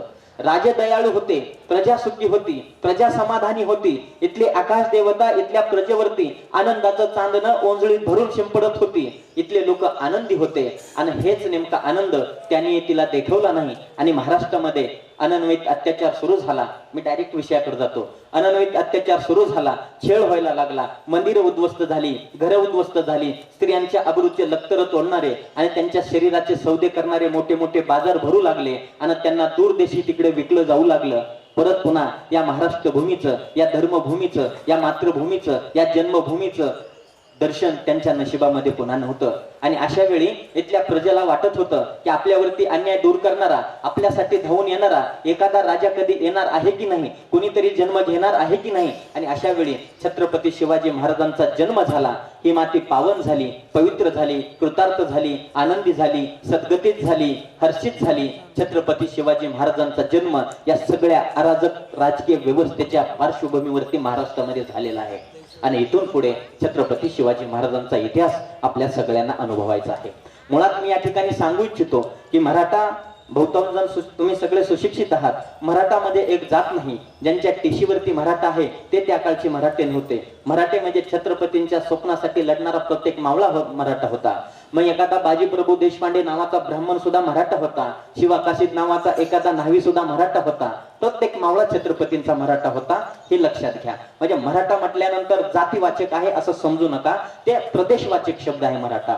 आणि मग छत्रपती शिवाजी महाराजांनी त्या काळामध्ये राज्य निर्माण करण्यापूर्वी कधी कधी प्रश्न पडतो की इथल्या रयतेला ज्याने आपला स्वाभिमान कधी सुलतानाच्या, कधी आदिलशाहच्या, कधी निजामशाहच्या दरबारामध्ये टांगलेला होता, त्यांना कधी वाटलं नव्हतं का आपण स्वराज्य निर्माण करावं, आपण हे आपलं राज्य निर्माण करावं. देवगिरी उद्ध्वस्त झाले, विजयनगर उद्ध्वस्त झालंय आणि मग पुन्हा यांचा जो अत्याचार वाढलेला आहे याच्यातून सुटका करण्यासाठी आपलं सामर्थ्य आपण का वापरू नये? कधी वाटलं नव्हतं का इथल्या मराठ्यांना की आपल्या मनगटात सुद्धा सामर्थ्य आहे, आपल्या मनगटात सुद्धा पराक्रम आहे आणि त्या पराक्रमाच्या जोरावर छत्रपतींच्या पूर्वी स्वराज्य का निर्माण करू वाटलं नसेल? कारण इथल्या मराठ्यांच्या मनगटात पराक्रम होता, मराठ्यांच्या मनगटात ताकद होती, नव्हता तो फक्त स्वाभिमान. आणि इथल्या मराठ्यांची अवस्था झाली होती झुंजीला पाळलेल्या कोंबड्यासारखी. झुंजीला पाळलेला कोंबडा मालकासाठी लढत असतो, मात्र लढत असताना ज्याला रक्तबंबाळ करतोय, ज्याला ठार करतोय, ते रक्तबंबाळ होणारं रक्त, सांडणारं रक्त आणि समोर ठार होणारी व्यक्ती हे आपलीच कोणीतरी आहे या प्रकारे जसा कोंबडा विसरून जातो तसंच मराठ्यांचं सुद्धा होतं. आणि मग त्या कोंबड्याला 4 दाणे टाकल्यानंतर 2 ते 4 दाणे खाऊन जसा संतुष्ट होतो, मराठ्यांना सुद्धा कुणीतरी जहागिरी, वतनदारी, देशमुखी, पाटीलकी असे 4 तुकडे फेकायचे. 4 तुकडे चगळत आपला स्वाभिमान कधी खुंटीला टांगला जातोय हे सुद्धा इथल्या मराठ्यांना समजत नव्हतं. आणि अशा वेळी आपल्या इथल्या अन्यायी जनतेपासून, अन्यायी राजांपासून आपलं रक्षण करण्यासाठीचं उत्तर इथली जनता शोधत होती. तेव्हा ते उत्तर देण्याचं काम छत्रपती शिवाजी महाराजांनी केलं. मग शिवाजी महाराजांनी काय केलं? शिवाजी महाराजांनी रामोशांना गोळा केलं, बेरडांना गोळा केलं, मांगांना गोळा केलं, महारांना गोळा केलं. सगळेच महार, मांग, चांबार, सुतार, साळी, माळी, कोळी, वंजारी, बंजारी, ब्राह्मण सगळ्यांनाच एकत्रित केलं. या सगळ्या जातींच्या मावळ्यातून एकच जात निर्माण केली, ती होती मावळ्यांची. ती मावळ्यांची जात सोबत घेतली, तोरणा जिंकला आणि इथं स्वराज्याची मुहूर्तमेढ रोवलेली आपल्याला 395 वर्षापूर्वी पाहायला मिळते. आणि मग इथून छत्रपती शिवाजी महाराजांचा इतिहास सुरू होतो. आणि आपल्याला आज छत्रपती शिवाजी महाराजांच्या इतिहासाबद्दल माहिती करून घेत असताना सरांनी आता सांगितलं की ज्या घटना घडलेल्या आहेत, ज्या पराक्रम घडलेले आहेत, जे युद्ध घडलेले आहेत, त्यांचा आज आपल्याला काही उपयोग होणार नाही. आज आपल्याला पाहिजे की छत्रपती शिवाजी महाराजांचा प्रत्येक रणनीती मागलचा विचार कुठला होता, आणि मला वाटतं त्या विचारावरती आपण बोलणं अत्यंत गरजेचं आहे. त्या लक्षात घ्या, फक्त 50 वर्ष आयुष्य जगलेला व्यक्ती आणि 5-5.5 फूट उंचीचा व्यक्ती 395 वर्षानंतर सुद्धा तुमच्या माझ्या मनामध्ये का आहे याचं उत्तर कधी शोधण्याचा आपण प्रयत्न केला नाही. बघा की सामान्य व्यक्तीचं वय एक 70-80-90 वर्षाचं वय असतं त्याचं, किंवा आयुष्य असतं त्याचं. 70-80-90 वर्षाचं आयुष्य असणारा व्यक्ती आयुष्यातील 30-40 वर्ष राबतो, हाडाची काढ रक्ताचं पाणी करतो आणि एक स्वप्न बाळगतो उराशी, आपलं एक सुंदर घर असावं.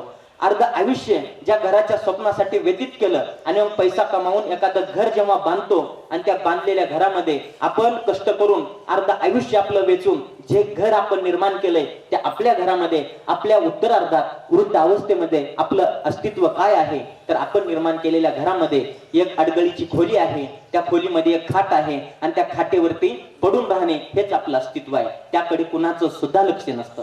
मग कालांतराने ती वृद्ध अवस्था सुद्धा एक दिवस आम्ही जातो आमच्या गावा, आमचा राम राम घ्यावा म्हणते आणि आम्हाला सोडून जाते. आता आमचा मृत्यू होतो. मृत्यू झाल्यानंतर आपण निर्माण केलेल्या आपल्या घरामध्ये आपलं अस्तित्व काय आहे, तर 10-5 वर्ष चालणाऱ्या पुण्यतिथ्या इतकं आपलं अस्तित्व आहे आपण निर्माण केलेल्या घरामध्ये. कालांतरानं पुण्यतिथ्या सुद्धा बंद पडतात. तुमच्या आई वडिलांच्या पडल्या असतील, तुमच्या वडिलांनी तुमच्या आजोबांच्या पाडल्या असतील, 10-5 वर्षानंतर पुण्यतिथ्या बंद पडतात. आपण अर्ध आयुष्य खर्ची घालून निर्माण केलेल्या आपल्या घरामध्ये आपल्या मृत्यूच्या नंतर 10-5 वर्षात आपलं अस्तित्व काय आहे, तर बंद पडलेल्या पुण्यतिथ्या बंद पडल्यानंतर आपल्या घरात आपलं अस्तित्व काय आहे, फक्त एका खिळ्याला टांगलेला आपला फोटो, आपली तस्वीर, आपली प्रतिमा. कालांतरानं ती प्रतिमा सुद्धा खराब होते, धुसर होते, ती काच फुटून जाते आणि आपल्या हॉलची शोभा जाईल म्हणून घरातील व्यक्ती ती प्रतिमा काढते आणि अडगळीला टाकते. आता आपण निर्माण केलेल्या आपल्या घरात आपलं अस्तित्व काय आहे, तर फोटो काढलेल्या खिळ्या इतकं अस्तित्व आहे. कालांतरानं खिळ्याला सुद्धा कुठंतरी काम लागतं, खिळा सुद्धा काढला जातो आणि आता उरतं ते फक्त छिद्र. सर, आपण आपलं अर्ध आयुष्य खर्ची घालून हाडाची काढ रक्ताचं पाणी करून तारुण्य खर्ची घालून जे घर निर्माण केलंय त्या घरामध्ये आपल्या वृद्धावस्थेत उत्तरार्धात आपलं अस्तित्व एका खाटेवरती आहे. खाटेवर मृत्यू झाल्यानंतर 10-5 वर्ष चालणाऱ्या पुण्यतिथ्या इतका आहे, पुण्यतिथ्या बंद पडल्यानंतर फोटो इतका आहे, फोटो बंद काढून टाकल्यानंतर एका खिळ्या इतका आहे आणि खिळा काढून टाकल्यानंतर आपण निर्माण केलेल्या घरामध्ये आपल्या मृत्यूच्या 20-25 वर्षात आपलं अस्तित्व खिळा काढलेल्या छिद्रा इतकं आहे, छिद्रा इतकं.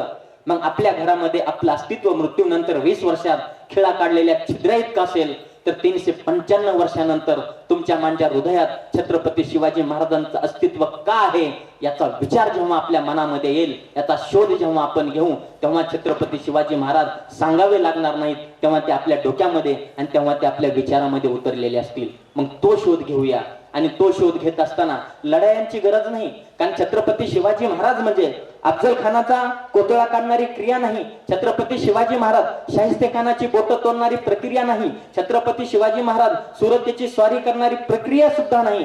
छत्रपती शिवाजी महाराज या स्वराज्याचा धगधगता विचार आहेत आणि ते विचार आहेत म्हणून छत्रपती शिवाजी महाराज 395 वर्षानंतर सुद्धा तुमच्या माझ्या मनामध्ये उपस्थित आहेत, घर करून आहेत, त्यांचं आदराचं स्थान आहे. आणि त्या विचारावरती आपण बोलूया. बघा की सामान्यपणे जानराव सर, समाजामध्ये 3 प्रकारची माणसं आहेत. पहिल्या क्रमांकाची माणसं आहेत जे घटनांवरती बोलतात, दुसऱ्या क्रमांकाची आहेत परिणामांवरती बोलतात आणि तिसऱ्या क्रमांकाची आहेत जे विचारांवरती बोलतात. छत्रपती शिवाजी महाराजांच्या आयुष्यामध्ये ज्या घटना झाल्या त्या घटनांचा आज उपयोग नाही. आज देशात लोकशाही आहे, दिसला अफजल खान की काढ कोतळा, दिसला शाहिस्तेखान की तोड बोट, हे आज चालणार नाही. ते झाल्या घटना. परिणाम काय? शिवाजी महाराजांनी अफजल खानाचा कोतळा पाडला, त्यावेळेस जे परिणाम झाले त्यावेळेस झाले, त्या परिणामांचे आज सुद्धा उपयोग होणार नाही. परंतु छत्रपती शिवाजी महाराजांचा प्रत्येक घटनेमाग जो विचार होता त्या विचारावरती आपण बोलूया. आणि त्या विचारावरतीच बोलणारी माणसं समाजाच्या उपयोगाची असतात, समाजामध्ये नवउत्थान नवक्रांती घडवणारे असतात, समाजामध्ये एक हर्ष निर्माण करणारे असतात आणि ते विचारावरती आपण बोलूयात.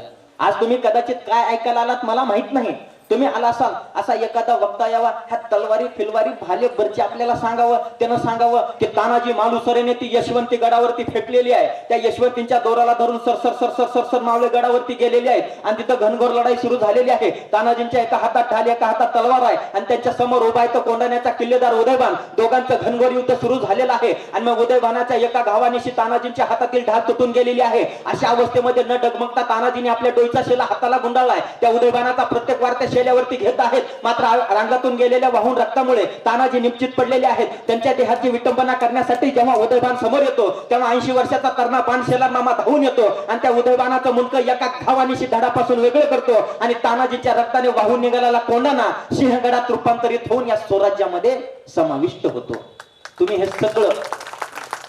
तुम्ही हे असं ऐकायला कदाचित आलेले असाल. हा धागडधिंगा, तोडातोडी, कुठली काठ, बोटतोड हे सगळं असं आपल्याला पाहिजे, बरोबर आहे. परंतु त्या मागचा विचार आपण कधी घेणार आहोत? अरे ते मावळे कसे आहेत बघा. तानाजी मालुसरे आपल्या मुलाच्या लग्नाचं निमंत्रण छत्रपतींना देण्यासाठी आलेले आहेत आणि त्यावेळी छत्रपती म्हणतात, प्रसंग तोच आहे पण विचार बघा. छत्रपती म्हणतात की रायबा सॉरी तानाजी, आम्हाला आऊसाहेबांच्या इच्छा खातर तो कोंढाणा घ्यायचा आहे, त्यामुळं आम्हाला रायबाच्या लग्नाला येणं होणार नाही, तुम्ही लग्न उरकून घ्या, आम्ही नंतर भेट देतो. आता खासदार आमदार आपल्या बी कुणाच्या तर लग्नात आले पाहिजेत, आपली इच्छा असते. ते तर स्वराज्याचे राजे होते, जनतेचे राजे होते, त्यांनी आलंच पाहिजे म्हणून विनवणी करण्यासाठी आले आणि त्यांना समजलं की महाराज लढायला जाणार आहेत. तानाजींच्या मधला मावळा जागा झाला आणि तानाजी म्हणाले, महाराज आम्ही असताना तुम्ही लढाईवरती जाणं आमच्यासाठी शर्मेची गोष्ट नाही का? आणि मग स्वतःच्या पोराचं लग्न पाठीमागे ठेवलंय. स्वतःच्या पोराचं लग्न.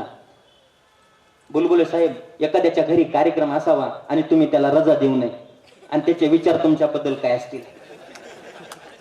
एकदा एक कर्मचारी, महावितरणचा कर्मचारी त्याच्या साहेबाकडे गेला आणि साहेबांनी म्हटला, मला सुट्टी पाहिजे. साहेब म्हणले, सुट्टी देतो पण एका अटीवर, बाहुबलीनं कटप्पाला का मारलं? त्यानं विचार केला आणि तो म्हटला, बाहुबलीने कटप्पाला यासाठी मारलं की साहेबांना त्याला दुसरी सुट्टी दिली नव्हती. पण म्हणजे सुट्टी नाही दिली तरी रागवणारे अधिकारी आहेत, कर्मचारी आहेत. आणि अशा वेळी एकीकडे तानाजी मालुसरे आहेत, आपल्या मुलाचं लग्न पाठीमागे ठेवलंय आणि तानाजी आलेले आहेत कोंढाणा किल्ला जिंकण्यासाठी, त्या कोंढाण्यावरती गेलेले आहेत. मग तो प्रसंग तुम्हाला सर्वांना माहिती आहे की त्यांची लढाई सुरू झाली, उदयभानाचा वार झाला, ढाल तुटून गेली, शेला हाताला गुंडाळला. मात्र त्यावेळेस अंगातून इंच जखमा झाल्या होत्या, ते सगळं रक्त वाहून गेलं. तानाजी निश्चित पडलेले आहेत आणि मला कधी कधी प्रश्न पडतो की त्या तानाजींच्या निश्चित पडलेल्या देहासमोर त्या बंद डोळ्याआड काय काय स्वप्न आले असतील, काय काय विचार आले असतील. त्या तानाजींचा निश्चित पडलेला देह आहे, बंद डोळे झालेले आहेत, श्वासाच्या शेवटच्या श्वासासोबत जगण्या मरण्याची लढाई तानाजी करत आहेत. अशा वेळी कधी कधी वाटतं की त्यांच्या त्या बंद डोळ्याआड आयुष्यातील सगळ्या अविस्मरणीय आठवणींचे थवे आले नसतील का? तानाजींना काय आठवत असेल? त्यांच्या वाटेकडे टक लावून बसलेला थकलेल्या डोळ्यांचा त्यांचा परिवार तानाजींना आठवत नसेल का? तरीही तानाजी लढत होते. आपल्या पतीच्या पराक्रमाचं औक्षण करण्यासाठी हातामध्ये सजलेल्या थाळीसह उभा असणारी आणि त्यांच्या नावाचा सिंदूर भांगेमध्ये भरणारी त्यांची सुविद्य धर्मपत्नी तानाजींना आठवत नसेल का? तरीही तानाजी लढत होते. तशा अवस्थेत आपला बाबा कधी येतो, कधी कन्यादान स्वीकारतो म्हणून मांडवामध्ये हाते हळकुंड बांधून बसलेला आणि आपल्या बाबाची आतुरतेने वाट पाहणारा त्यांचा तो लाडका मुलगा रायबा त्यांना आठवत नसेल का? आपल्या भावाचा पराक्रम अवघ्या पंचक्रोशीला छाती ठोकपणे सांगणारा भाऊ सूर्याजी आठवत नसेल का? वडिलांच्या निधनानंतर आपल्याला लहानाचं मोठं करणारा 80 वर्षाचा तरणा बाण शेलार मामा आठवत नसेल का? छत्रपतींनी जी दिलेली जबाबदारी आठवत नसेल की रोहिडेश्वरावरती घेतलेली शपथ आठवत नसेल? हे सगळं आठवत होतं. तरी तानाजी शेवटच्या श्वासासोबत जगण्या मरण्याची लढाई करत होते. कधी कधी मला वाटतं की या रयतेच्या काळजावर आणि सह्याद्रीच्या कातळावर आपल्या अंगावरील इंच जखमाने हे स्वराज्य शिल्प उभा करत असताना त्या स्वराज्य शिल्पाला आपल्या बलिदानाने पराक्रमी साज चढवणाऱ्या आणि त्या कोंढाण्याला सुद्धा आपल्या रक्ताने अभिषेकित करणाऱ्या तानाजी मालुसरेंच्या झंझावाताला त्रिवार अभिवादन करण्यासाठी त्या दिवशी तो सह्याद्री सुद्धा झुकला असेल की नाही? अरे ती ढाल, तो शेला, ती तलवार अजूनही जिवंत इथल्या मराठी मनगटांमध्ये आणि या शिवभूमीमध्ये खंबीरपणे उभा असणारा तो सिंहगड. अरे तो सिंहगड नव्हेच मुळी, ते आमच्या तानाजींचं शौर्य, तो आमच्या तानाजींचा पराक्रम, तो आमच्या तानाजींचा धगधगता इतिहास आणि तो इतिहास अविरतपणे तेवत राहील इथल्या स्वराज्य स्पंदनांमधून. तरीही तानाजी लढत होते, शेवटच्या श्वासासोबत जगण्या मरण्याची लढाई करत होते. का? कारण तानाजींना माहित होतं हे स्वराज्य माझं आहे, हे स्वराज्य तुमचं आहे, हे स्वराज्य दीनदलितांचं, पददलितांचं आहे, शोषितांचं आहे, हे स्वराज्य स्त्री रक्षणाचं आहे, हे स्वराज्य आत्मसन्मानाचं आहे, हे स्वराज्य मातृभूमीच्या सन्मानाचं आहे. आणि हाच विचार घेऊन, छत्रपतींच्या स्वराज्याच्या निर्मितीचा विचार घेऊन आपल्या मुलाचं लग्न जरी असलं तरी स्वतःच्या जीवाची पर्वा न करणारे तानाजींसारखे असंख्य मावळे छत्रपतींनी निर्माण केले होते. आणि त्यांच्यामध्ये एक विचार पेरला होता, तो जनतेच्या कल्याणाचा विचार होता, जनतेच्या सुखाचा विचार होता. आणि मला वाटतं प्रत्येक लढाईच्या पाठीमाग या जनतेच्या कल्याणाचा जो विचार आहे, त्या कल्याणाच्या विचारासाठी छत्रपती शिवाजी महाराजांचं स्वराज्य आम्हाला समजून घेणं अत्यंत गरजेचं आहे. आणि मग प्रत्येक राजा जेव्हा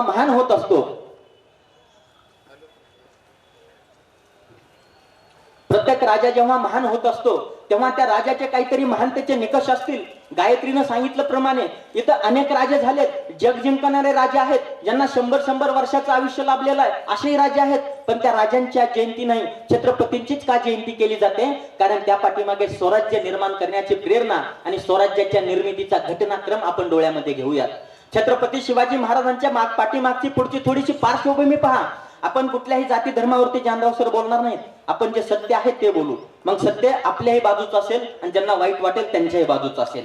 परखड स्पष्टपणे बोलूयात. मग स्पष्ट बोलत असताना कोणाला महावितरणचा 440चा झटका लागला तर त्याच्या विचारांची दुर्दैव आहे ते त्यांच्यावरती सोपवून देतो. बघा, छत्रपतींचं स्वराज्य निर्माण करत असताना इथं अगोदर अकबर झालेला आहे.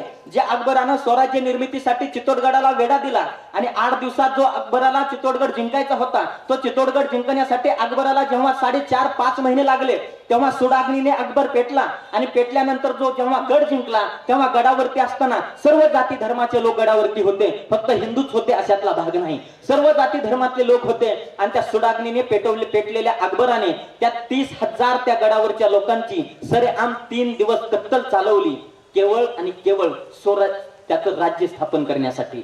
म्हणजे सत्ता प्राप्तीसाठी 30,000 रयतेची कत्तल करणारे आहेत. एकीकडे औरंगजेब आहे, औरंगजेबाने सत्ता स्थापन करण्यासाठी स्वतःचा बाप सोडला नाही. आपल्या बापाला आग्र्याच्या किल्ल्यामध्ये असताना त्याचा पाणी पुरवठा बंद केला. बाप पहिल्यांदा शरण लेकाला आला, लेकाला आल्यानंतर बापाला उचललं आणि लेकानं कैदखान्यात टाकलं. त्याला 3 भाऊ होते, एक होता मुराद, दुसरा होता शहाशुजा आणि तिसरा होता दारा शिकोह.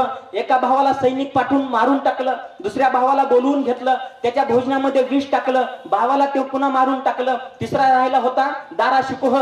या शहाजहानला वाटायचं की दारा शिकोहला राजा बनवलं पाहिजे, दिल्लीच्या तख्तावरती बसवलं पाहिजे. मात्र औरंगजेबाला ते मान्य नव्हतं. केवळ सत्ता स्थापन करण्यासाठी दारा शिकोहला जेव्हा पकडून आणलं, आपला भाऊ भावाच्या समोर उभा आहे, मात्र भाऊ भावाला ओळखू शकत नाही, कारण दोघांच्या मध्ये आहे सत्तेनं धुंद झालेली नशा. मदधुंद झालेला औरंगजेब दोघांच्या मध्ये उभा आहे आणि त्या औरंगजेबाला आपला भाऊ सुद्धा दिसला नाही. आपल्या हाताने आपल्या भावाचं शिर कलम केलं आणि आपल्या बापाला थाळीमध्ये सजवून पाठवून दिलं.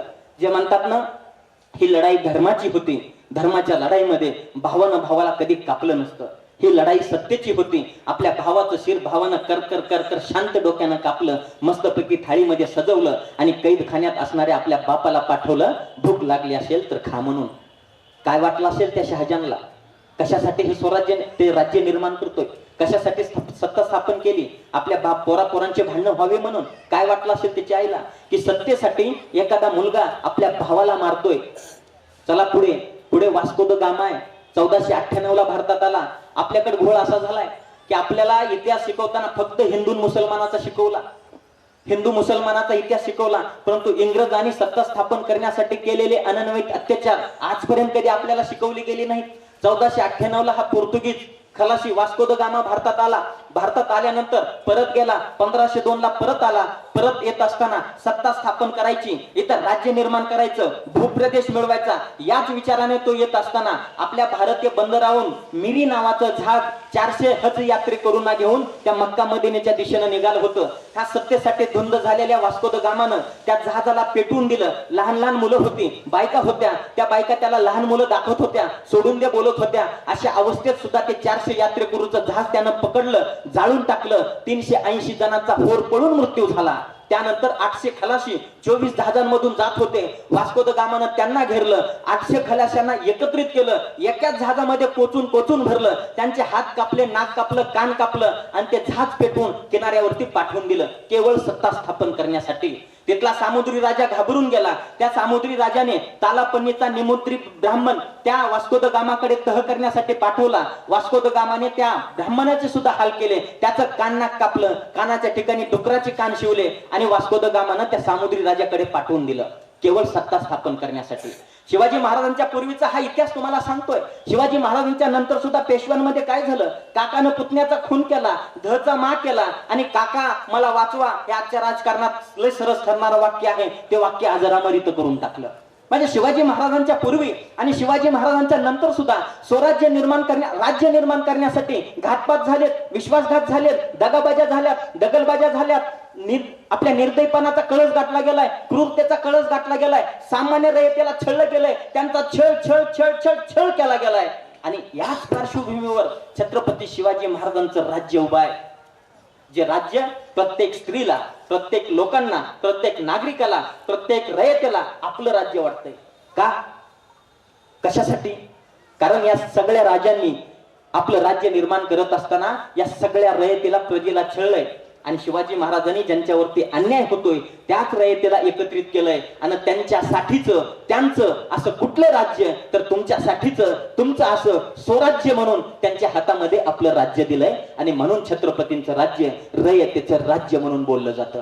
आणि म्हणून छत्रपतींचा विचार तुमच्या आमच्या मनामध्ये येणं आणि त्यांच्या विचारावरती आपण चालणं हे अत्यंत महत्वाची गोष्ट आहे. आणि बघा, प्रत्येक राजा जेव्हा राज्य निर्माण करत असतो तेव्हा त्याच्या पाठीमागं काही निकष असतात. ज्या निकषाप्रमाणे छत्रपतींनी सामान्य लोकांना सांभाळलंय, रयतेची काळजी घेतली, शेतकऱ्यांची काळजी घेतली. आणि सर, जेव्हा जेव्हा इथे युद्ध झालेली आहेत त्यात सैनिकानंतर डायरेक्ट कुणावरती अटॅक झाला असेल तर स्त्रियांवरती अटॅक झाला. एखादा राजा जिंकला आणि त्या राज्यात जिंकल्यानंतर त्या स्त्रियांवरती अत्याचार झाले. जे काय अत्याचार झाले तो तुम्हाला सर्वांना माहिती आहेत. मग इथल्या राजांची जर व्यवस्था त्या काळातली पाहिली तर एका ठिकाणी गोविंद पानसरेने लिहून ठेवलेला आहे. गोविंद पानसरे म्हणतात की शिवाजीचा काळ जो मध्ययुगीन काळ होता तो काळ असा होता की राजा आणि राजपुत्र तर सोडात, साधे साधे देशमुख, वतनदार, जहागीरदार, पाटील यांना सुद्धा गोरगरिबांच्या लेकी बाळी म्हणजे हव्या तेव्हा उपभोगण्याच्या वस्तू वाटायच्या. तो काळ आहे. मग एकीकडे एका राजाचा 5,000चा जनानखाना आहे, एका राजाचा 3,000चा जनानखाना आहे. जनानखाना म्हणजे हवी ती मुलगी उचलणं, हवी ती स्त्री उचलणं आणि तिचं लग्न झालेलं असू नसू तिचा उपभोग घेण्यासाठी आपल्या राज्यामध्ये, आपल्या कोंडवाड्यामध्ये तिला आणून टाकलं, ह्या म्हणते जनानखाना. मग कोणाची अकबराच्या 5,000 जनानखान्यातील सर्वात छोटी मुलगी केवळ 13 वर्षाची आहे. म्हणजे आजच्या कायद्यानुसार त्याच्यावरती पोक्सो लागू झाला असता. मग इतक्या वाईट पद्धतीचे इथले राजे आहेत. शिवाजी महाराजांच्या नंतर सुद्धा सर दरबारामध्ये फुलवंतीच्या नावाखाली बाया नाचवल्या गेल्यात. पण छत्रपती शिवाजी महाराजांच्या राज्यात असं बायावरती कधी अत्याचार झाला नाही. आपल्या समोर या गोष्टी यायला लागतात कारण छत्रपती शिवाजी महाराजांवरती आऊसाहेबांचे संस्कार आहेत. छत्रपती शिवाजी महाराजांवरती शहाजी राजांचे संस्कार आहेत. आणि हे संस्कार करत असताना, छत्रपती शिवाजी महाराजांना घडवत असताना आऊसाहेबांनी सांगितलं की भारतीय संस्कृती आहे, या भारतीय संस्कृतीमध्ये स्त्रीचा सन्मान केला जातो. प्राचीन काळी वैदिक काळाचा विचार किंवा त्यापूर्वीच्या सुद्धा काळाचा विचार केला तर विद्येची दैवता म्हणून सरस्वतीला पूजलंय, धनाची दैवता म्हणून लक्ष्मीला पूजलंय, शक्तीची देवता म्हणून आदिशक्तीला पूजलेला आहे. आणि हा विचार छत्रपतींवरती जिजाऊंनी संस्कारित केला. आणि त्यातून छत्रपतींच्या जेव्हा जेव्हा समोर काही स्त्रियांची प्रकरण आली, जेव्हा सरांनी सांगितलेलं प्रकरण आहे की बेलवाडीची सावित्रीबाई देसाईन आहे, तिला जेव्हा उभा केलं समोर तेव्हा सर त्याच्यात एक प्रसंग राहिला सांगायचा की जेव्हा बेलवाडीची देसाईन आहे तिची बेलवाडी जिंकण्यासाठी, गड जिंकण्यासाठी महाराजांचं सैन्य गेलं. तिथं शेखुजी गायकवाड नावाचा महाराजांचा सरदार होता. महाराजांच्या सरदारानं त्याला वाटलं 2-3 दिवसामध्ये ती गडी आपण जिंकून घेऊ, तो किल्ला आपण जिंकून घेऊ. मात्र पती नसलेल्या सावित्रीबाई देसाईने स्वतःचं छोटस पोरग घेऊन 27 दिवस शेखुजी गायकवाड नावाच्या महाराजांच्या सरदाराला झुंजवलेला आहे. तो भडाकणीने पेटून उठला. एक विधवा बाई आपल्याला 27 दिवस कशी झुंजवू शकते याचा त्याला अहंकार जागा झाला, वाईट वाटलं आणि बेलवाडी जिंकल्यानंतर त्याने तिच्यावरती अत्याचार केला. महाराजांना समजलं. जेव्हा बेलवाडीची सावित्रीबाई देसाई महाराजांच्या समोर उभी केली तेव्हा महाराजांनी काय केलं, दाही मोकळून ती रडली. माझ्यावरती काय अत्याचार झाला हे तिनं सांगितलं. तेव्हा महाराजांनी शेखुजी गायकवाडला बोलून घेतलं. महाराज म्हटले नाहीत की आपल्याच राज्याचा सैनिक आहे, याच्या मानसिकतेचा थोडा विचार करा, कारण आजकाल गुंडांच्या मानसिकतेचे विचार करण्याचं ट्रेंड सुद्धा आपल्याकडे निघालंय. मग तो विचार करा. हे सांगितलं नाही. शिवाजी महाराज म्हणले माझ्या जातीचा असो माझ्या धर्माचा असो आपल्याला घेणं देणं नाही, कारण त्याचे डोळे काढा आणि त्याला कैदखान्यामध्ये कैद करून ठेवा, मात्र त्याला आयुष्यभर जिवंत ठेवा. जिवंत यासाठी ठेवा की येणाऱ्या पिढ्याला समजलं पाहिजे की शिवाजीच्या राज्यात एखाद्या स्त्रीवरती जर अत्याचार झाला तर त्याचे डोळे काढले जातात, वाईट नजरेनं बघितलं तर त्याचे डोळे काढले जातात. या उदाहरणादाखल त्याला आयुष्यभर जिवंत ठेवलं. रायबागीन आहे, सुरतेची स्वारी घेऊन येत असताना शिवाजी महाराजांच्या समोर महाराजांचा ताफा अडवण्याचं काम त्या रायबागिनीने केलं. तेव्हा पुन्हा सुद्धा तिला रायबागिनीला शिवाजी महाराजांच्या समोर उभा केलं गेलं. आता तिला वाटलं शिवाजीच्या समोर आपण उभा आहे, याची सगळी कारकीर्द आपण ऐकलोय, भल्या भल्याना यानं फाडलेलं तोडलेलं आहे, आता आपलं काय होऊ शकेल. मात्र शिवाजी महाराजांनी तिच्या हुद्द्यानुसार तिचा सत्कार केला, तिचा सन्मान केला. क्षणार्धात तिच्या डोळ्यामध्ये पाणी उतरलं आणि रायबागीन नावाची पदवी ज्या अकबराने तिला दिली होती ती पदवी तिने बाजूला ठेवली. औरंगजेबानं दिली होती ती पदवी बाजूला ठेवली. महाराजांचा चरण स्पर्श केला आणि तिनं सांगितलं की इथून पुढे आयुष्यभरासाठी मी शिवाजीची धर्मकन्या हे बिरुद आपल्या काळजावरती लावून फिरेल. मला वाटतं या शत्रू स्त्रिया आहेत ज्यांना शिवाजी महाराज आपल्या भावासारखा आपल्या वडिलांसारखा वाटायचा. मोगलांचा इतिहासकार काफी खानाने एका ठिकाणी लिहून ठेवलेला आहे. तो काफी खान काय लिहितोय की ते लिहितोय की स्त्रियांच्या बाबतीत छत्रपतींचा दृष्टिकोन कसा होता, तर त्या दृष्टिकोनाबद्दल लिहित असताना तो म्हणतो की शिवाजीचा स्त्रियांच्या बाबतीत दृष्टिकोन असा होता की एखादा भाऊ आपल्या बहिणीसोबत जो व्यवहार करतो, एखादा मूल आपल्या आईसोबत जो व्यवहार करतो, तोच व्यवहार छत्रपती प्रत्येक स्त्री सोबत स्वराज्यातल्या व्यवहार करायचे.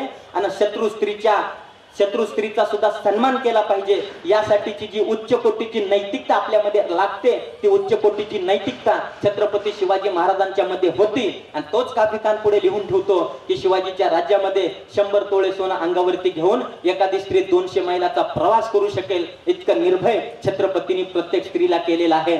पण दुर्दैव आपलं आजचं आहे की आज स्त्रीला निर्भय नाही तर जागोजागी तिची निर्भया केली जाते.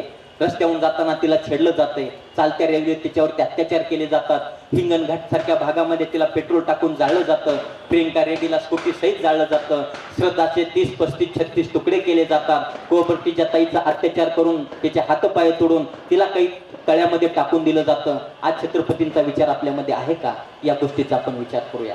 आज लढाया कामाच्या लागणार नाहीत, तेव्हाच्या घटना कामाच्या लागणार नाहीत, त्या घटनांचे परिणाम सुद्धा त्या आजकाल आपल्यावरती परिणाम करणार नाहीत, मात्र त्या विचारांचे परिणाम नक्की शिवाजी महाराजांच्या आपल्या आयुष्यात नव चैतन्य आणतील. एक लक्षात घ्या की शिवाजी महाराजांचा स्त्री सन्मानाचा तो विचार आपण कधी आयुष्यात आणणार नव्हत का. आज छत्रपती शिवाजी महाराजांचे मावळे आपण स्वतःला म्हणून घेत असतो, छत्रपती शिवाजी महाराजांसारखी वेशभूषा करत असतो, मग ती आपल्या हनवटीवरती दाढी आहे, इथे लावलेली चंद्रकोर आहे, कानामध्ये कुंडल आहेत आणि स्वतःला शिवाजी महाराजांचे भक्त म्हणून घेत असू. मात्र लक्षात घ्या बाह्य अंगानं शिवाजी महाराज फक्त आपल्या बाह्य अंगावरती चढवलेत, अंतरंगात आपण शिवाजी महाराज घेतलेले नाहीत.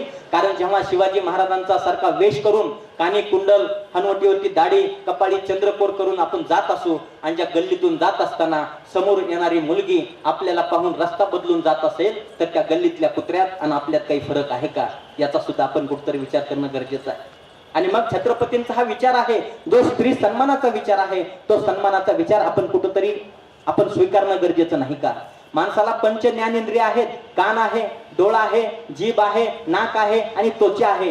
या पंच ज्ञानेंद्रियाला आपण सन्मान दिला पाहिजे. मात्र दुर्दैव असं झालंय एखादं सुंदर चित्र पाहिल्यानंतर आपल्याला आनंद होतो, एखादं सुंदर गाणं ऐकल्यानंतर आपल्याला आनंद होतो, तप्त मातीवरती पावसाचे पहिल्या थेंब पडल्यानंतर आपल्याला आनंद होतो, त्यानंतर एखादा सुगंध साठवून घेत असताना आपल्या नाकाला सुद्धा आनंद होतो. आता उरते ते फक्त त्वचा आणि खरा घोळ या त्वचेनं केलाय.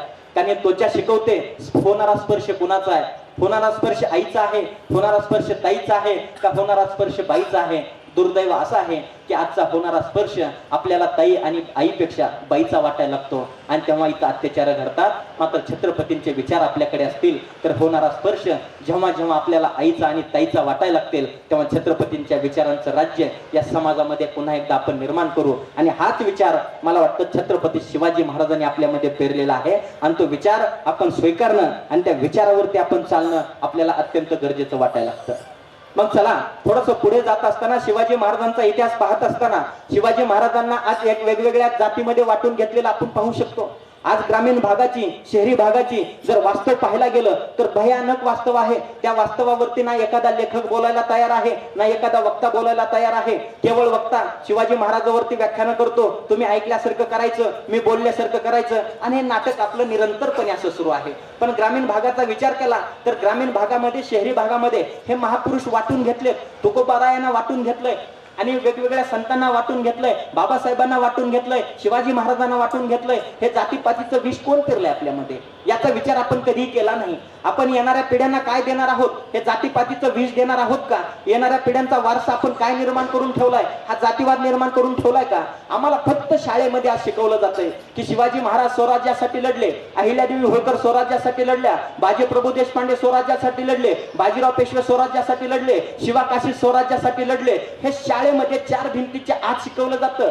पण जातीपातीचं विष मनामध्ये घेऊन ठेवणारे तुमच्या आमच्यासारखे माणसं ज्या समाजात आहेत, त्या समाजाच्या शाळेमध्ये जीवन जगण्यासाठी जेव्हा आपण येतो तेव्हा हा समाज आम्हाला सांगतोय, तेव्हा समाज सांगतोय की बाजीराव पेशवे आणि बाजीप्रभू देशपांडे फक्त ब्राह्मणांसाठी लढले, अहिल्यादेवी होळकर फक्त धनगरांसाठी लढल्यात, शिवा काशीत फक्त न्हावी समाजासाठी लढलेत, आणि सगळ्यांना एकत्रित करणारे शिवाजी महाराज फक्त आणि फक्त मराठ्यांसाठी लढलेत. हे विष आपल्यामध्ये कोणी पेरलंय? या विषयाचा आपण कधी विचार करणार नाहीत का? आणि या विषयावरती जालिम उपाय म्हणजे छत्रपती शिवरायांचे विचार आहेत. आपल्या विदर्भ रत्न कवयित्री वंदना सोमानी यांनी खूप सुंदर कविता केली.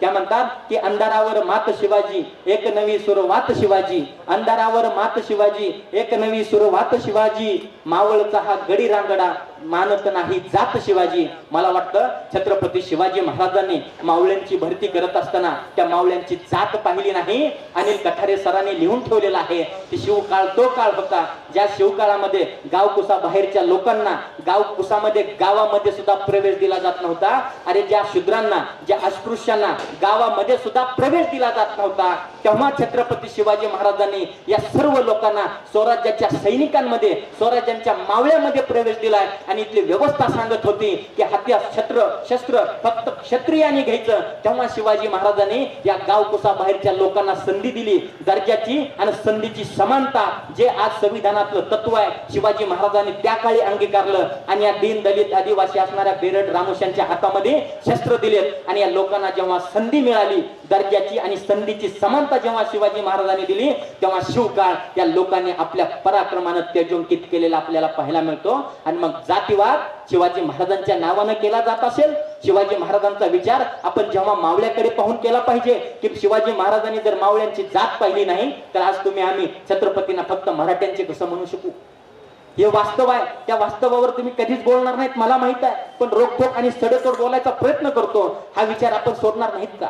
जातीपातीच्या पुढे आपण जाणार नाहीत का? याच्या शब्दा पुढे जाऊन जर आपण पाहिलं तर आज छत्रपती शिवाजी महाराज आणि बाबासाहेबांबद्दल बोलायचं झालं तर छत्रपती शिवाजी महाराज आणि बाबासाहेब तर ग्रामीण भागात, शहरी भागामध्ये असं एकमेकांचे विरोधक आहेत. जे शिवजयंतीला आहेत त्याने भीम जयंतीत जायचं नाही, आणि जे भीम जयंतीला आहेत ते शिवजयंतीत यायचं नाही, असा अलिखित नियम करून ठेवला.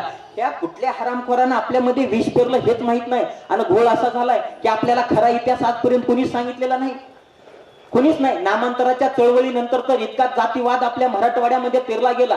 ज्या बाबासाहेबांनी मराठवाड्यात पहिलं कॉलेज काढण्याचा प्रयत्न म्हणजे यशस्वी प्रयत्न केला, त्या बाबासाहेबांच्या नावासाठी आमच्या पिढ्यांनी पहिल्या काळामध्ये जे जातीवाद केला असेल त्याबद्दल मला तर खरं सार्वजनिकरित्या माफी मागावी वाटते. आणि तुमच्या समोर माफी मागतो, कारण बाबासाहेबांनी छत्रपतींचे जे विचार आपल्या आचरणामध्ये आणले, मला वाटत नाही आधुनिक काळामध्ये बाबासाहेबांनी इतके छत्रपती कुणाला समजले आहेत म्हणून. फक्त मुसलमानांच्या विरोधात, फक्त ह्याच्या विरोधात, त्याच्या विरोधात शिवाजी महाराज उपयोगाचे नाहीत. थोडं जातीवाद बाजूला सारूयात आणि आपण पाहूया वास्तव काय आहे ते. बघा की महाराष्ट्रामध्ये 1000 बौद्ध लेण्या आहेत. 1000 बौद्ध लेण्या. कदाचित तुम्हाला माहित असेल, साळुंके सरांचा उल्लेख आला म्हणून त्यांच्या पुस्तकातील संदर्भ सांगतो की 1000 बौद्ध लेण्या आहेत. सर, आपल्यासाठी अत्यंत गरजेचं आहे, कारण येणाऱ्या पिढ्यांना जर विचारांना सुदृढ करायचं असेल तर जे म्हातारे झाले, जे वृद्ध अवस्थेत मागाच्या घरातल्यासारखी अवस्था सांगितली, त्यांचं संपलं. पण हा समाज घडवायचा जिम्मेदारी आज तुमच्या माझ्या खांद्यावरती आहे. आज गाडे सर, जानराव सर यांच्या खांद्यावरती आहे. आणि हा समाज घडवत असताना आपण थोडा खरा इतिहास सांगूया. या महाराष्ट्रामध्ये 1000 बौद्ध लेण्या आहेत. त्या 1000 बौद्ध लेण्यापैकी 500 बौद्ध लेण्या एक त्या जुन्नर तालुक्यात आहेत. आणि त्याच जुन्नर तालुक्यात शिवनेरी आहे, जिथं शिवाजी महाराजांचा जन्म आहे. आणि त्या शिवनेरीवरती 85 बौद्ध लेण्या आहेत. 85 ज्या आज तागायत शाबूत आहेत, विध्वंस झालेला नाही अफगाणिस्तान मधल्यासारखा. आणि मग विचार करा, ज्या शिवनेरीवरती 85 बौद्ध लेण्या आहेत. त्या बौद्ध लेण्या शिवाजी महाराजांनी लहानपणी पाहिल्या नसतील का? जिजाऊंना विचारलं नसेल का, आऊसाहेब हे काय आहे, हे कोण आहेत? तेव्हा आऊसाहेबांनी सांगितलं नसेल का, हे गौतम बुद्ध आहेत, ज्यांनी या समाजाला पंचशील दिलंय. ते पंचशील देत असताना त्यांनी सांगितलेलं आहे, काय सांगितलंय की आपण हिंसा नाही केली पाहिजे, चोरी नाही केली पाहिजे, मदिरा प्राशन नाही केली पाहिजे, इंद्रिय भोग नाही घेतला पाहिजे आणि नेहमी खरं बोललं पाहिजे. हे पंच तत्व आहेत जे गौतम बुद्धांनी शिकवले. आणि आता शिवाजी महाराजांचं सगळं आयुष्य पाहायत का? शिवाजी महाराजांनी हे तत्व जगलेत. मला एक वाटतं की एखाद्या धर्माचा चांगला विचार घ्यायचा असेल तर त्यासाठी धर्मच बदलावा लागतो असं काही गरज नाही. त्यांचा प्रभाव आपण आचरणामध्ये सुद्धा आणू शकतो. मग शिवाजी महाराजांना स्वतःचा धर्म ही नक्की प्रिय होता. ते सुद्धा जगदंबेचे भक्त होते, महादेवाचे भक्त होते, मान्य आहे. याचा अर्थ असा नाही की त्यांनी दुसऱ्या धर्मावरती अत्याचार केला. ते बौद्ध धर्माच्या तत्वांचा सुद्धा शिवाजी महाराजांनी आयुष्यभर विचार केला, ते तत्व अंगीकारले. हे आजपर्यंत आम्हाला कधी सांगितलं गेलं नाही. आणि मग विचार करा, शिवाजी महाराजांनी त्याच पंचशिलामधलं एक तत्व स्वीकारलं, जे कधीच आपण मदिरा प्राशन करणार नाहीत. हे तर सोडा, शिवाजी महाराजांनी आज्ञापत्र काढलेत आणि त्या आज्ञापत्रामध्ये आपल्या सर्व राज्यभर दारू बंदी केलेली आहे, दारूला बंदी केलेली आहे, मावळ्यांना दारू प्राशन करायला बंदी केलेली आहे, खरं बोललं पाहिजे, स्त्रियावरती अत्याचार नाही केला पाहिजे. हेच ते पंचशीला जे गौतम बुद्धांचे आहेत. मग आपल्याला जसं प्रभू रामचंद्र, ओके ठीक आहे, ते हे आदर्श राजा आहेत, त्यांचे विचार शिवाजी महाराजांनी घेतले, कृष्णाचे सुद्धा विचार घेतले, त्याचबरोबर गौतम बुद्धांचे सुद्धा विचार घेतले. हे सांगताना लाज वाटण्याची गरज नाही. लक्षात येते, कारण कलियुगी हरी बौद्ध रूप धरी तुकोबा शरीरी अवतरला असं बहिणाबाईंनी लिहून ठेवलेलं आहे. आणि मग त्याच गौतम बुद्धांचे सुद्धा कुठेतरी ऋणानुबंध छत्रपतींच्या विचारांमध्ये, त्यांच्या आचरणामध्ये आपल्याला दिसायला लागतात. आणि मग हे करत असताना शिवाजी महाराजांनी आज्ञापत्र काढलं. त्या आज्ञापत्रात लिहिलं की ज्या गवळणी गडावरती येत असतील त्या गवळणींनी पाण्यात, दुधामध्ये पाण्याचा थेंब सुद्धा नाही टाकला पाहिजे. दारू तर सोडा, आपला मावळा आपल्याला बलदंड करायचा आहे, ताकदवर करायचा आहे. यासाठी आज्ञापत्रात येणाऱ्या हिरकण्यांना, त्या गवळणींना सांगितलं, गडावरती दूध विकायचं असेल तर त्या दुधामध्ये पाण्याचा थेंब सुद्धा नाही टाकला पाहिजे. म्हणजे तुमच्या माझ्यासाठी आपल्या शरीराची चांगली घडण व्हावी यासाठी ज्या शिवाजी महाराजांनी दुधामध्ये पाण्याचा थेंब सुद्धा टाकण्याची परवानगी दिली नाही, त्या शिवाजी महाराजांचे आजचे मावळे त्यांचं रूप घेऊन वेगवेगळ्या ठिकाणी जाऊन पाणी ओतू नको नको ते मद्यप्राशन करत असतात. तेव्हा ते मद्यप्राशन करत नसतात, तर छत्रपतींच्या विचारावरती पाणी सोडत असतात. आणि मग तो छत्रपतींचा विचार आपण अंमलात आणला पाहिजे. कारण सर, 16 कोटी भारतातल्या 16 कोटी तरुणांना आज ड्रग्जचं आणि वेगवेगळ्या मद्यांचं व्यसन आहे, कालचा रिपोर्ट आहे. मग छत्रपती शिवाजी महाराज काय स्वीकारलेत आपण, याचा कुठेतरी आपण विचार करणार नाहीत का? आणि मग याच्या पुढे जाऊया, छत्रपतींचे विचार आपल्या मनामध्ये आणूया. पण घोळ असा आहे सर, कोरोनाचा काळ बघा, आपण किती छत्रपतींचे विचार स्वीकारलेले आहेत. कोरोनाच्या काळामध्ये जेव्हा 1 दिवसासाठी दारूची दुकानं उघडली गेली, तेव्हा लातूर जिल्ह्याची बातमी होती, छत्रपती शिवाजी महाराज दुर्दैव आहे. छत्रपती शिवाजी महाराजांमध्ये XYZ नावाचं शॉप आहे आणि त्या शॉपला लागलेल्या 1 किलोमीटरच्या रांगा आपल्याला ABP माझावरती वेगवेगळ्या न्यूज चॅनलवरती दिसल्या.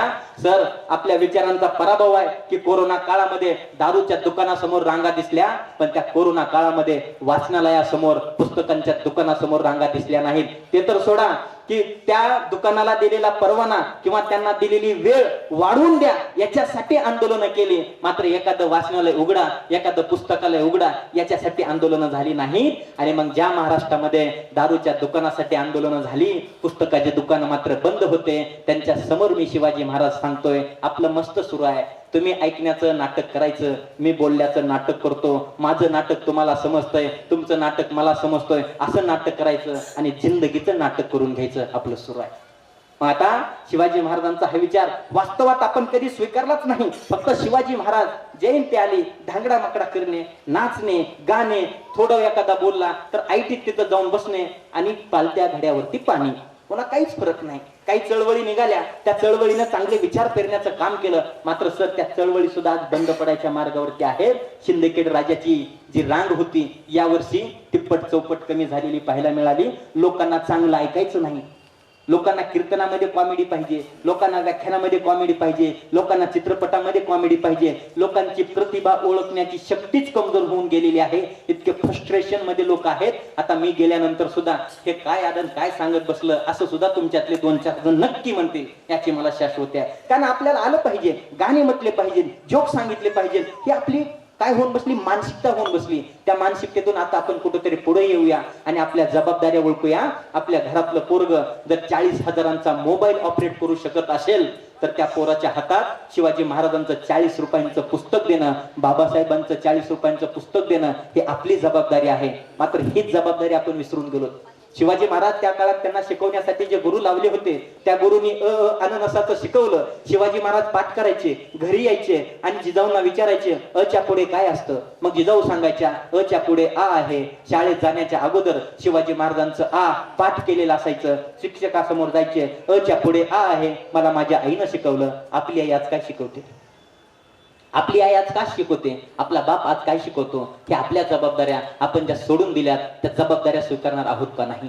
कारण आपल्या पोराला सांगा की बाबा छत्रपती शिवाजी महाराज आणि प्रमोद सर आपल्याला संभाजी महाराज, जानराव सर आपल्याला संभाजी महाराज, मला कळतं 10वी पर्यंत होतो तेव्हा संभाजी महाराजांचा फक्त एकच उल्लेख आहे 10वी पर्यंत, एकच उल्लेख. कुठला, की जेव्हा तो जयसिंगासोबत करार झाला आणि तो तह झाला, तो तह पूर्ण होईपर्यंत एक तारण म्हणून शिवाजी महाराजांना त्या मिर्झा राजा जयसिंगाच्या छावणीत ठेवलंय. एवढाच उल्लेख छत्रपती संभाजी महाराजांचा आहे. आणि नंतर दुसरा उल्लेख, मी जीव गेला तरी बेहतर पण धर्म सोडणार नाही, हा दुसरा उल्लेख आहे. पण आपल्या पोराला आज 10वी 12वीचं पोरग आहे. 10वी 12वीच्या 14 वर्षाच्या पोराला तुम्ही आई बापावरती निबंध लिहायला लावा, ते जर पोरग 3-4 पानाच्या पुढे गेलं ना तर कान कापून देईल. आपल्या पोराला आपल्या जबाबदाऱ्या आहेत की 3-4 पानाच्या पुढे आपल्या आई वडिलांवरती निबंध लिहिता येत नाही. त्या पोरांना आपण आजपर्यंत का सांगितलं नाही की बाबा या मातीमध्ये 14व्या वर्षी बुद्धभूषणम सारखा ग्रंथ लिहिणारा, त्या काळच्या संस्कारित पंडितांना सुद्धा तोंडात बोट घालायला लावणारा, इतक्या संस्कृत भाषेतला सुद्धा उच्च दर्जाची भाषा वापरली.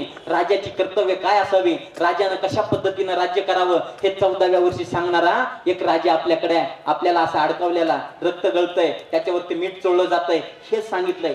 ठीक आहे, ते पण आहे, नाही असं नाही. परंतु 14व्या वर्षी ग्रंथ लिहिणारा आपल्या घरामध्ये कितीतर पोर आहेत, कितीतर जणांच्या घरामध्ये की ज्यांनी 14व्या वर्षी एखादं पुस्तक सुद्धा सलगपणे वाचलेलं नसेल. त्या पोरांना आपण शिवाजी महाराज सांगणार आहोत का. 16व्या वर्षी रांजाच्या पाटलाचे पाय तोडले. 16व्या वर्षी आपल्या पोराला करिअर काय असतो त्याचा पत्ता नसतो. मात्र रांजाच्या पाटलाने केलेलं कर्म वाईट आहे हे समजणारे आणि त्या रांजाच्या पाटलाचे हातपाय तोडण्यासाठी जर बुद्धीमध्ये जे चातुर्य लागतं, जे पराक्रम लागतो, जे सामर्थ्य लागतं, ते आपल्या मुलांमध्ये आपण पेरणार आहोत का.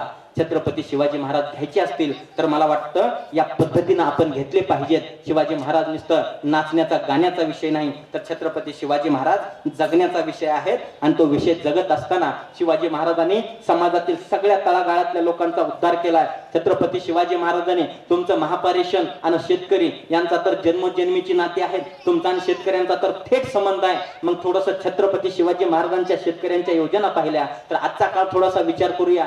विमाचे मोठे मोठे घोटाळे आहेत, शेतकऱ्यांच्या टाळूवरचं लोणी खाणारी व्यवस्था आहे. शेतकऱ्यांची कर्जमाफीसाठी इथल्या तिजोरीवरती भार येतो. मात्र मोठ्या मोठ्या उद्योगपतींचे कर्ज माफ करत असताना तिजोरी अशा खुल्या केल्या जातात. आणि एकीकडे शिवाजी महाराज आहेत, जर दुष्काळ पडला तर कर माफ करणारे आहेत.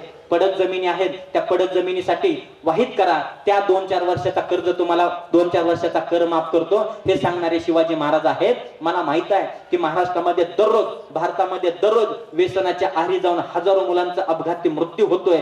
तरी पण उभ्या आयुष्यामध्ये मला कधी अफू, चरस, गांजा, दारू याचा तुटवडा पडलेला पाहायला मिळाला नाही. मात्र जेव्हा माझा बाप चाड्यावरती मूठ धरतो तेव्हा त्याला लागलेल्या बियाणांचा आणि त्याला लागणाऱ्या खतांचा तुटवडा कसा काय पडतो याचा उत्तर आयुष्यभर आम्हाला मिळालेलं नाही. ही आजची लोकशाही आहे आणि तेव्हाची शिवशाही आहे की शिवाजी महाराजांनी प्रत्येक शेतकरी जगवला. जर परकीय चक्र आलं तर 5-5 वर्षाचा कर त्याला माफ करून दिला आणि शेतकरी जगला पाहिजे. शेतकरी जगला तर खऱ्या अर्थानं देश जगेल. ही शिवाजी महाराजांची कृती होती आणि ती कृती आपण अंमलात आणणं गरजेचं आहे. शेतकऱ्यांच्या आत्महत्या शिवाजी महाराजांच्या काळात कधी झालेल्या नाहीत आणि त्याच आत्महत्या होऊ नये म्हणून आज सुद्धा आपण छत्रपतींचा विचार स्वीकारणं गरजेचं वाटायला लागत नाही का. एका ठिकाणी एक कवीने खूप सुंदर लिहिलंय की पृथ्वीवरती पुन्हा ऐसा प्रताप होणे नाही, पृथ्वीवरती पुन्हा ऐसा प्रताप होणे नाही, सूर्य इतका पुन्हा कुणाचा प्रकाश होणे नाही, शेतकऱ्याच्या घामाची खरी किंमत केली ज्याने, शिवाजी सारखा राजा पुन्हा जगात होणे नाही, साऱ्या जगात होणे नाही. मला वाटतं शेतकऱ्यांसाठी लढणारा राजा शिवाजी महाराज होते आणि त्या शिवाजी महाराजांचे विचार आपण समजून घेऊया. एकीकडे आम्हाला सांगितलं जातं की व्यासाने हे जग उष्ट केलंय म्हणून सांगितलं. ज्या व्यासाने महाभारत लिहिलं, उष्ट केलं, याचा अर्थ जगातल्या प्रत्येक समस्येवरती व्यासाने महाभारतामध्ये लिहिलं. व्यासाने महाभारतामध्ये फक्त समस्येवरती लिहिलं. छत्रपती शिवाजी महाराजांनी त्या समस्येला उत्तर देण्याचं काम केलं. कारण महाभारतामध्ये भर दरबारामध्ये एका स्त्रीचं वस्त्रहरण होत होतं, तेव्हा सगळेजण शांत बसून ते पाहत होते.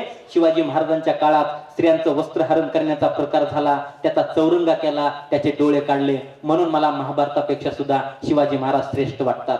दुसरा आहे, जेव्हा अर्जुन त्या युद्धाला उभा टाकला, त्याला समजलं आपल्या समोर जे उभे आहेत, कोणी माझा भाऊ आहे, कोणी माझा चुलता आहे, कोणी माझा गुरु आहे, त्यांनी अत्याचार केलाय, ते सुद्धा पापी लोकांच्या बाजूने उभे आहेत. आणि मग त्यांना मारावं की नाही, आपली आहेत म्हणून त्यांचं पाप पाठीशी घालण्याचं पाप अर्जुन करत होता. शिवाजी महाराजांच्या समोर जावळीचे मोरे आहेत, स्वतःचे सोयरे आहेत, स्वतःच सैनिक आहेत. शिवाजी महाराजांनी त्यांना सुद्धा सोडलं नाही. म्हणून प्रबोधनकार ठाकरे जे म्हणतात ना, 33 कोटी देवांची फलटण, शिवाजी या नावासमोर बर्बाद होते, तुटून बाहेर पडते. ते यासाठीच की व्यासाने जग उष्ट केलं असेल, इथं प्रश्न निर्माण केले असतील, पण त्या प्रश्नांना उत्तर देण्याचं काम छत्रपती शिवाजी महाराजांनी दिलं. आता थोडंसं धर्मावर येऊया. धर्म धर्म धर्म धर्म धर्म, या 20-25 वर्षात आम्ही जन्मलो तसं हेच ऐकतोय, धर्म धर्म हेच ऐकतोय. मग धर्मासाठी काम करत असताना कशा पद्धतीनं केलं पाहिजे ते सुद्धा धर्मासाठीच काम पहा. शिवाजी महाराज आहेत, मला सांगा, आज धर्मांतराच्या खूप मोठ्या चळवळी आहेत, धर्मशुद्धीकरणाच्या चळवळी आहेत, पण बसलेल्यापैकी कोणता बहादर उत्तर देऊ शकतो का की हिंदू धर्माची धर्मशुद्धी चळवळ सुरू झाली आणि ज्यांना दुसऱ्या धर्मात गेले होते अथवा दुसऱ्या धर्मातले लोक आपल्या हिंदू धर्मामध्ये आणत असताना ते कुठल्या जातीत आणले जाते? आणणारा डायरेक्ट ब्राह्मण केला जातो का? आणणाऱ्याला मराठा म्हणून आणलं जातं का? आणणाऱ्याला लिंगायत म्हणून आणलं जातं का? आणणाऱ्याला वाणी म्हणून आणलं जातं का? आणणाऱ्याला शूद्र म्हणून आणलं जातं का? दुसऱ्या धर्मातला, ख्रिश्चन धर्मातला व्यक्ती, मुस्लिम धर्मातला व्यक्ती हिंदू धर्मात येत असताना त्याचं स्थान कुठं आहे? याचं उत्तर आपल्याकडे नाही. परंतु धर्मशुद्धी चळवळ शिवाजी महाराजांनी चालवली आणि मोहम्मद कुली खान म्हणून जे नेतोजी पालकर झाले होते, ते नेतोजी पालकरांनी मुस्लिम धर्म स्वीकारला. हिंदू धर्मामध्ये धर्मशुद्धीकरणाची चळवळीचा कुठलाही कुठलंही प्रावधान नव्हतं, कुठलाही नियम नव्हता की हिंदू धर्मामध्ये धर्मशुद्धी चळवळ करायची. आता ते मोहम्मद कुली खान धर्म स्वीकारून नेतोजी पालकर गेले होते, परत जेव्हा आले तेव्हा आता त्यांची धर्मशुद्धी करायची, त्यांना परत धर्मात घ्यायचं, हा सर्व पंडितांसमोर विषय होता. तोपर्यंत आजपर्यंत कधीही हिंदू धर्मामध्ये धर्मशुद्धी करून परत दुसऱ्या धर्मात गेलेला व्यक्ती आपल्या धर्मात आणलेलं एकही उदाहरण नव्हतं. म्हणजे इथल्या धर्मसत्तेला सुद्धा लाथाडण्याचं काम शिवाजी महाराजांनी केलं.